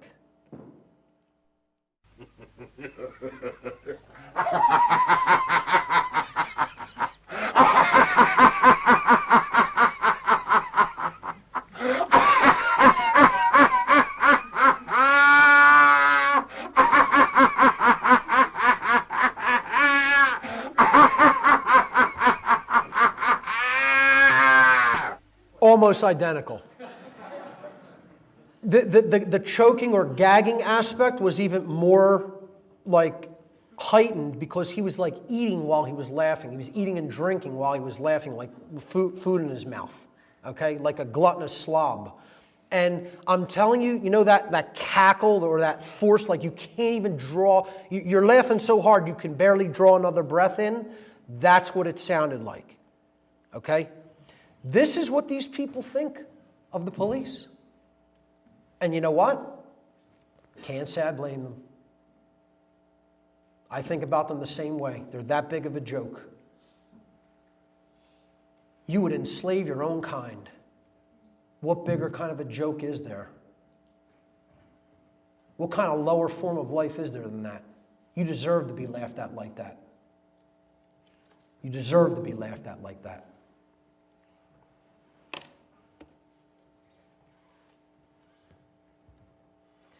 Here's what they call the people. Never referred to the population, human beings, the people of earth, never once. They call us the dead. Well, they don't call people in this room the dead, but they call the vast majority of the human population the dead. And they call people the dead because they don't exercise their thoughts, they don't exercise their emotions, they don't exercise their actions. If you're not trying to gain wisdom, your thoughts are dead. One of the three aspects of consciousness. If you don't care about what's really going on around you or in the world regarding your freedom, your emotions are dead. Care has been cremated. So the population is ignorant, they're apathetic, and they're inactive. They're cowardly, they're lazy. Their actions are deadened. So if all three aspects of what makes a person a human being, an alive human being, are inactive, for all intents and purposes, they could be looked at as dead, totally unconscious. That's how these occultists look at people. And therefore, their rationale is, we're not even doing this to a living soul. The soul hasn't even been activated. It's not really alive. It's just some clump of flesh that's animated. That's all. And they're performing these actions to a dead corpse. You know, that's how they look at us. It's not hard to see why, though. You know, it's what all these zombie movies are about. My friend told me, I talk to people and I try to tell them the zombie movies are about us. They're about the human population. They're not about like some outbreak, a viral outbreak that's going to happen and turn people into this. They're about the human population being dead, being spiritually dead. And people are like saying to him, no, you're wrong. That's not what it's about. Yes, it is. That's what zombie movies are about. They're about the population being spiritually deadened beings and overtaking the earth. Because they're certainly doing it. And here's a Bohemian Grove ritual about the dead from 1904. They're presiding over a funeral of, it's maybe difficult to see from afar in this image with the lighting in here, but it says, "Here lies Gus." You know, another name for the everyman, the average Joe. You know, we're all Gus. And it says, "Born every minute," and died August 8th, 1904. A sucker is born every minute. You know, that's how they view people. You know, they're living, they're presiding over the funeral, you know, with the dead in the ground with the mockery tombstone. Just mocking us. Here's how they see us all. I broke this image down with Jay Parker on an episode of my podcast. Here's the poets, as they refer to themselves. It's a division of Bohemian Grove, one of the encampments, as they refer to them. And I'm referring to this painting in the background, which I'm going to blow up and enhance. Okay? Here's some Bohemian Grove Dark Occult members.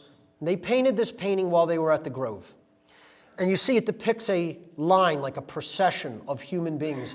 And it's all different types of human beings changing as they go forward to different kind of people. So we're going to look at that progression. So let's blow this up and look at the rear portion of the procession here, being led up here, moving this way. Well, in the back you have the hunter-gatherer types, the people actually living in balance in the natural world. They see them as barbarians, okay?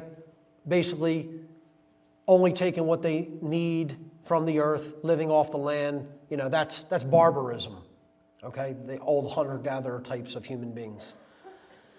And then as you move forward, you get into husbandry and farming, etc. So that's the next level of so-called human evolution.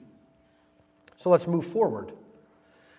Well, then we have two classes of people. You might call this the poor or the lower class, you know, and then you have the aristocracy or the upper class, or at least the middle. You know, you're moving here toward the middle class here.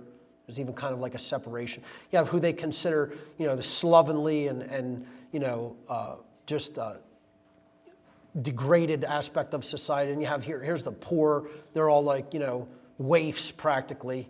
You know, practically starving.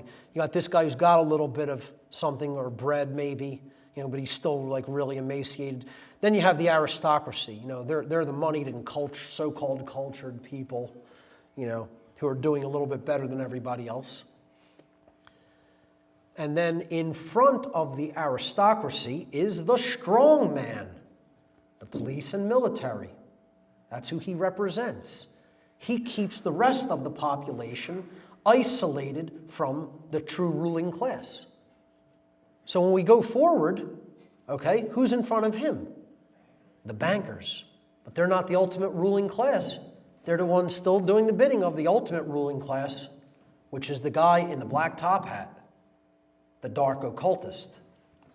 Okay? Now, he's being heralded by this herald, who is the media, constantly in front and announcing the arrival and controlling the public perception. And he has a slave who looks like, you know, a black person from that day perhaps, or it almost looks like some kind of a mongrel type being, but it's obviously a very racist statement too, because they clearly try to depict it as an African-American man. This is how they see the people, folks. This is how they see you. This is how they see me. This is how they see their dogs, and even the high-level financial magicians who are ultimately doing their bidding, okay? But he's not out in front, he's out in front. He's the one setting the pace. He's the one setting the agenda. I mean, if you can't see it, I don't know what to tell you. These people are telling it to your face practically, but not in words. They do it in pictures, they do it in symbols. Behind closed doors, they do it in words, out in the open, very frankly.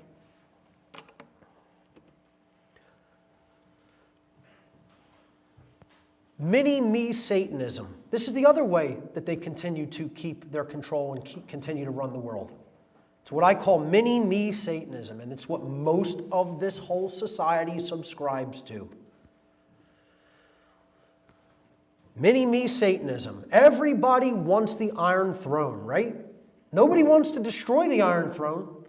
See, it's like Russian dolls, a doll within a doll within a doll. It's all just a fractal image of itself, you know? The big Satanists up here, you know, they know a lot more about the whole ideology, but then they got the little Satanists down here. It's just a mimic of the ideology at a lower level, a mimicking of it, you know? We don't want to destroy this. No, we want to take this and we want to use it for our own benefit, to throw a Game of Thrones allegory in there. Hope most people get that reference.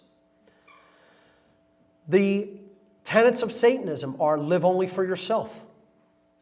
There is no such thing as right and wrong, truly. The most ruthless should ultimately rule, and they should ultimately get rid of who they don't want. Most people think like that. Even at a lower level, they might not very consciously, fully vocalize that, but you know what? You ask most of your friends and family members, and I guarantee you the majority of them are going to say, I pretty much believe that. That's the natural order of things. Just like Nicholas Schreck was saying back when he was a Satanist. This is the natural order. Bullshit. There's nothing natural about it, and it'll never lead to order. This societal Satanism has to go before we could ultimately do anything about the problem of this big cult. Because as long as this ideology is entrenched in the masses of people at a fractal level, we are subscribing to the same ideology that is ultimately enslaving us. And therefore we can never be free as a result of taking that ideological position. When you look at our society, is our culture systemically satanic? Are we infected with the old religion? Oh, you better believe we are. It's everywhere. Me thinking 24 hours a day, 7 days a week, 365 and a quarter days a year. You try to tell people what's going on, and they say, I don't care, I don't want to know about that stuff. I want to live for today. I want to live for my pleasure pursuits. The goal of life is to pursue happiness. Hedonistic pursuits. And some people will say, oh, that's the best revenge, is living well. Well, I have no problem with success and prosperity. That's what I'm telling people I want, and they should want too. But when you make that the goal of life, as opposed to being moral and free, you're missing what this entire existence is all about. And most people are stuck in that. They're stuck in that trap for the soul.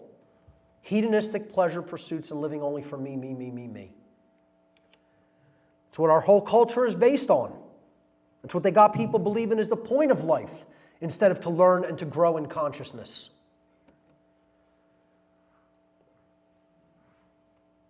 Is our culture systemically satanic? I ask once again. Are we supporting the very cult members who are enslaving us? And are they supporting their very occult overlords who are enslaving them in turn? That's why we have to do away with this notion that, because we're doing it, it must be right. So many people blindly supporting this country and its military and police.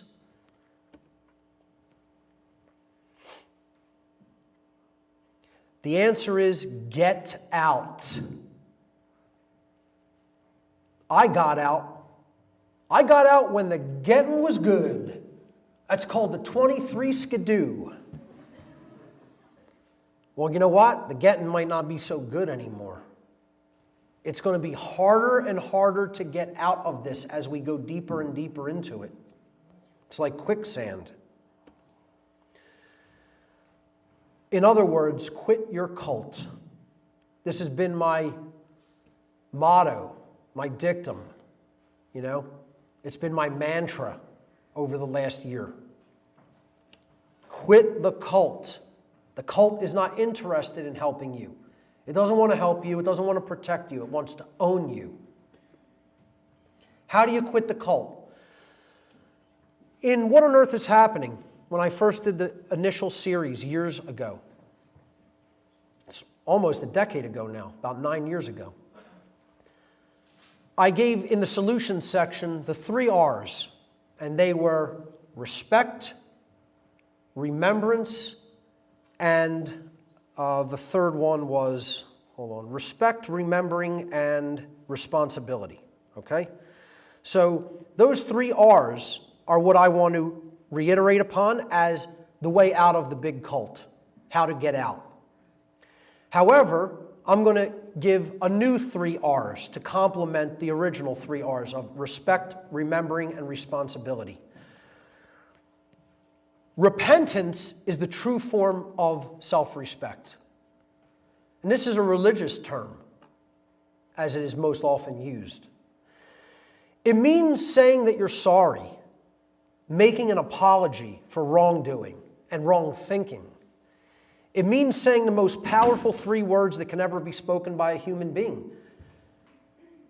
The second most powerful three words that can be spoken by a human being is, I love you. The most powerful phrase that can be spoken by a human being is, I was wrong. That's why so few people say it. They can't get their ego out of the way. You know how many thousands of times I had to admit to myself that I was wrong and I was participating in something that was completely screwed up? Tens of thousands of times. That's the hardest thing there is to do for a human being, because you have to admit you were duped. You got fooled. You got played. And I was wrong. I was duped and I got played. But I was at least man enough to be able to say that to myself. How many people are man or woman enough to be able to utter those words? I know people in my own family who have knowingly said untruths about me or let untruths be spoken about me that they knew were not the truth. And can't say years later to me, I was wrong about that and I shouldn't have gone along with that or just let that be spoken about you unchallenged. Just because they can't get their ego out of the way and those words can't leave their mouth. It's like Arthur Fonzarelli on Happy Days. I was, and he can't get the word out. He can't say I was wrong, you know? That's how deep the human ego is entrenched. That's how deeply it's entrenched. That's what Satanism is. That's what the force called Satan is. It's the force that will not allow us to admit we were wrong or duped. Overcoming the ego-bound consciousness ultimately means truly being able to say I was wrong and to change your behavior by desisting in wrong action and taking up right action. This comes from respect. This is what true self-respect is. This comes from true self-respect. You have to develop self-respect to be able to say you were wrong. That's why they say it takes a big man or it takes a real man or a real woman to admit that they were wrong, because they respect themselves, truly. The word respect derived from the Latin prefix re, meaning again, and the Latin verb spectare, which means to look at. True self-respect means taking another look at yourself. And sometimes you don't like what you see because you recognize you are involved in something that was wrong. And you have to admit that to move forward. That's what taking the step into the repentant personality is all about. This is what real repentance is. The second R of the new 3 R's is refusal. And this is true remembering, because you will refuse to participate in this satanic agenda or ideology when you remember who you truly are, which is a sovereign spiritual being having an experience of growth and learning in the physical domain. Through the knowledge of natural law, an awakened human being who truly remembers who they are is finally able to speak the lost word, which is no. No is the word of all power. Only when we say no to those who would claim to be our owners do we stop externalizing our power, and in doing so reclaim all of our rights as sovereign beings. Engaging in full refusal to participate in the worldwide cult that is enslaving humanity requires tremendous amounts of knowledge, care, and courage. And since so few have those dynamics in that kind of abundance, that's why this word is considered lost. So few people will say no to evil. But that is where the power lies ultimately, in refusal to participate and cooperate with this agenda. Finally, the third R is rebellion. And I don't even mean physical rebellion. I look at real rebellion in life as true responsibility. People think responsibility is how much money you have in your bank account. They think it's what kind of job you have. They think it's either whether you can feed yourself in any given day from day to day. It's not what real responsibility is. I'm not knocking any of those things. Nice things to have and be able to do. But real responsibility is doing the great work. And that's rebellion against the unnatural evil order of chaos and death that has taken this planet. The true great work is the arduous task of influencing others to abandon their religions, the false and dogmatic beliefs which hold back the progress of consciousness by impeding the reception of truth and natural law. It is to help them to realize that in supporting and condoning the legitimacy of authority and government, man's law, based in moral relativism, that they have actually been supporting and condoning the legitimacy of slavery, and that they were immoral for having done so. Now, that is not any tiny little task, which is why it's not called the tiny little task. It's called the great work. In case, if you haven't noticed, people tend to be very, very attached to their religious beliefs and their cult beliefs. They don't want to abandon them out of fear because it's all they've ever known. And what this great work is ultimately about doing is dragging people kicking and screaming into uncharted territory, the undiscovered country of real freedom and real responsibility. And most people don't want to go there because they don't want to grow up. They don't want that knowledge because they don't want the associated responsibility that goes hand in hand with that knowledge and can never be separated from it.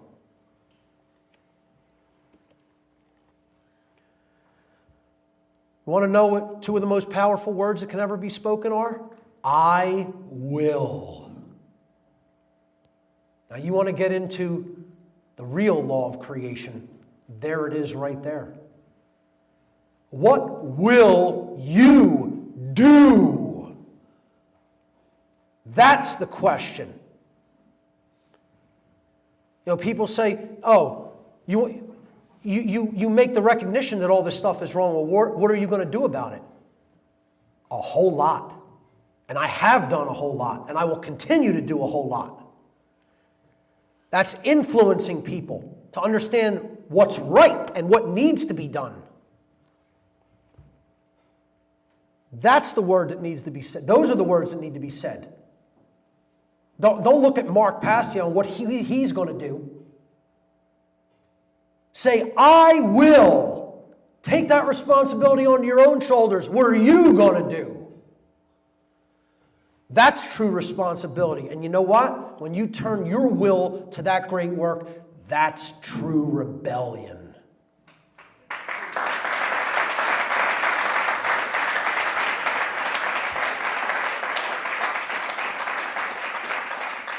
And I was going to wrap it up there, but I have one more thing for you guys tonight, a little special section that I planned just for today. I call this the hidden God of the occult world. Or, there is only one God, and his name is Bill. You're laughing now, but wait till you see this. Okay. In the ancient world, the solar deity in the oldest civilizations on Earth was referred to as Bil or Bel. B-I-L or B-E-L. Now, the actual vowel in the middle is relatively unimportant because ancient languages did not have vowels. If you go back into the ancient Sanskrit, Hebrew, Coptic Egyptian, Phoenician, all of these languages, Sumerian, they didn't really have vowels, okay? The consonant order that we're talking about here is B-L. B-L. It doesn't matter whether it's B-A-L, B-E-L, B-I-L, B-O-L, or B-U-L. It's the B and the L that matter, and the vowel sound is able to be substituted. Okay? So here is the god Bel in the Phoenicia-Canaan tradition, depicted with another solar deity with rays around his head. But that is one of the oldest stone relief depictions of the god Bel or Bil from the Phoenicia-Canaan tradition. And again, he was called Bel in the ancient Sumerian tradition as well. He was known in the Babylonian tradition and Akkadian tradition as Baal. Many people will know this name from biblical accounts because the name Baal is given in the Bible. He was depicted as the bull, the golden bull of Sumeria. And again, you saw Baal depicted as a bull holding the golden child, okay? Because he was the sun god. This is all the solar deity, Bil or Bel or Baal, okay? So here he is in the Mesopotamian tradition as the golden bull. This is, I believe, a golden statue from Iraq, okay? And again, the word bull, B-U-L, there's the name in the word bull, okay? The reason he was depicted as the bull, and again, Satan is depicted as the bull as well, and I'm not telling you that Bil or Bel is just all satanic. It was viewed as the sun, the light, the rejuvenator of the world, etc. It's where the solar cult of the ancient world derived this name, okay? And you know what Bil meant? Bil or Bel in the ancient world, it was an actual term. It wasn't really so much a proper name as it was a title. It meant master. So you could look at that in two ways. You know, is the sun the master of light? You know, we're receiving the Creator's light, and we have to develop self-mastery through the light? Or is it about authority and the master, you know, ruling over our lives and telling us what we must and must not do?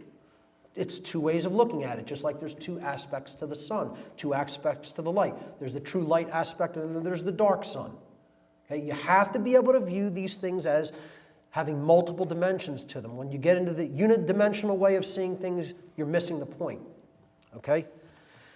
But the bull, he was depicted as the bull because the sun 6,000 years ago during the Sumerian civilization was in Taurus. The spring equinox was in Taurus then. This is known as the precession of the equinoxes. Okay? The sun didn't rise in Pisces on the eastern horizon. It rose in Taurus then. You trace those amounts of zodiacal houses back in the precession, that's about 6,000 years. That's how old the Sumerian tradition goes back. Okay? So, Taurus is the bull. And here you have the bull with the sun.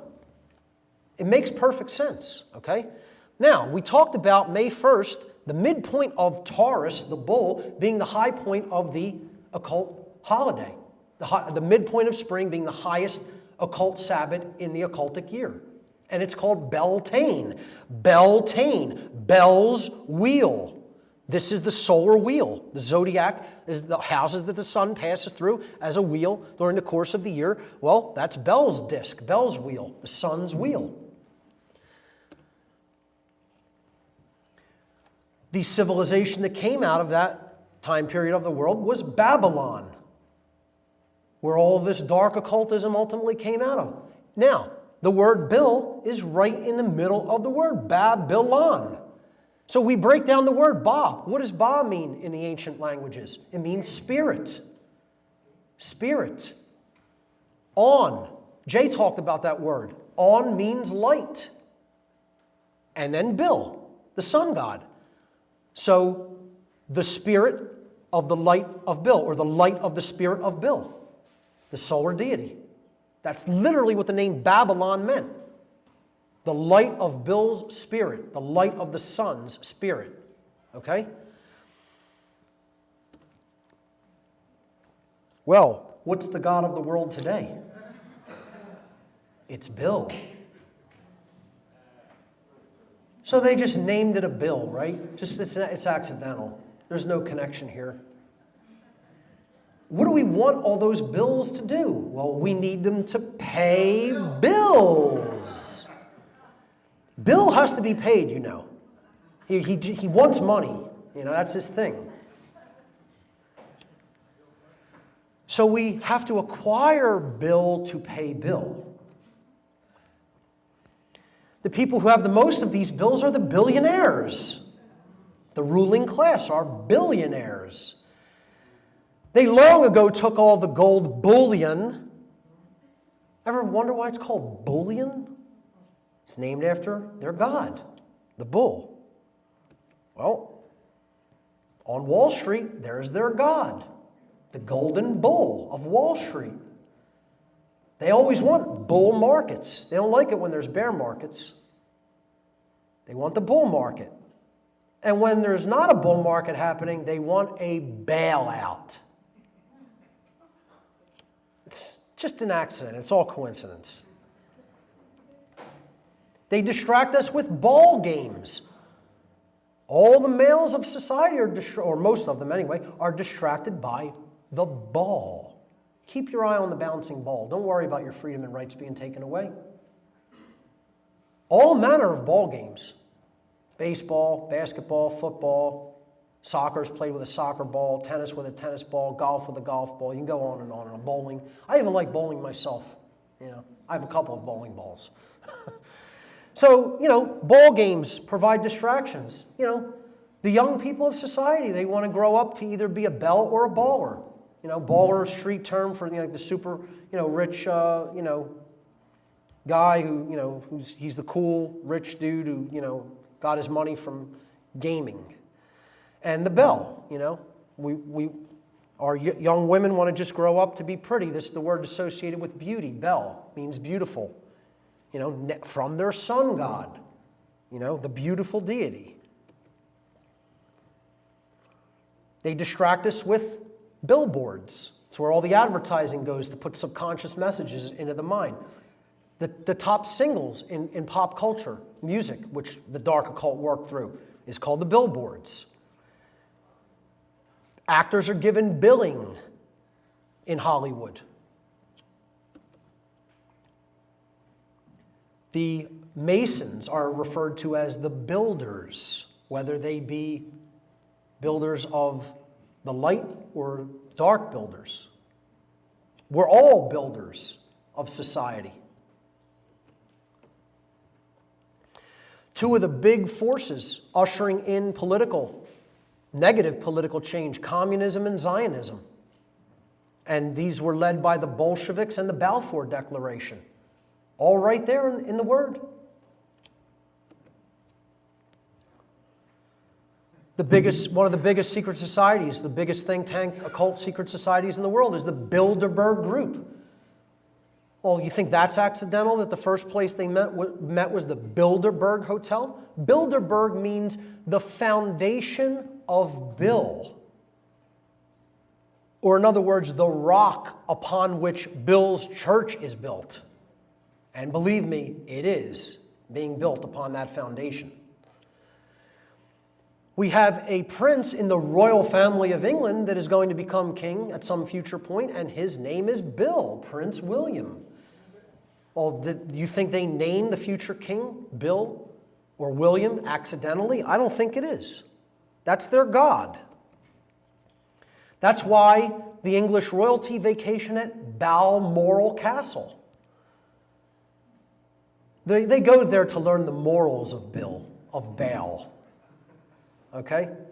And the castle where the most ritual sacrifice during any given year is held is Amerwa. I mean, look at the accounts that Fritz Springmeier gathered, and also that I believe Bryce Taylor talked about the things that go on at Amerwa. Or perhaps it was, I can't remember who did the talked about the reptilians with David Icke. Arizona Wilder, thank you. Arizona Wilder talked about the occult rituals that take place, the human sacrifice rituals that take place at Amerwa Castle. Where is it located? It's located in Bouillon, Belgium, which is, By the way, Belgium is the proposed seat of the world government at Brussels. Now, Bouillon, named after the sun bull god, Bel or Bill, just happens to be directly next to another little settlement called Munio. So you have Munio and Bouillon, the sun and the moon. It's coincidence, though. You might think this is all baloney.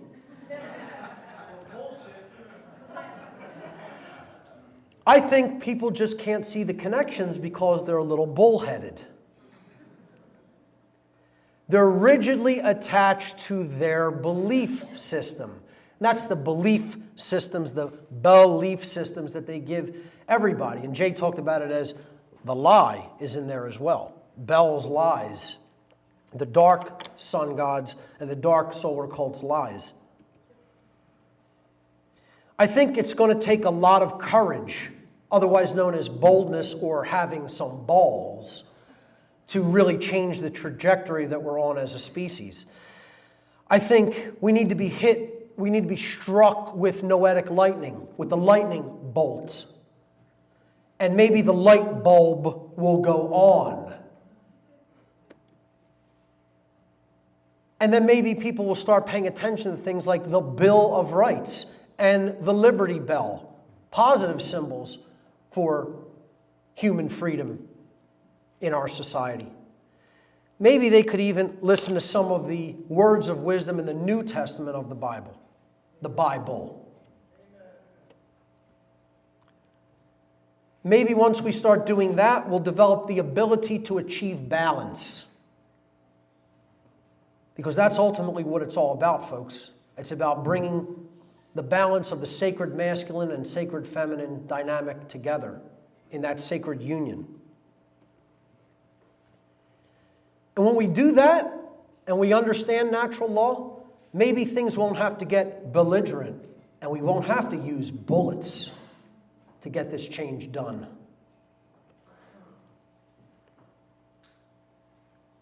If we do it the right way, we could put an end once and for all to this bullshit called human slavery. Thank you. And you know, when we do that, we truly will have hit the spiritual bullseye. Ladies and gentlemen, thank you so much for your time and attention.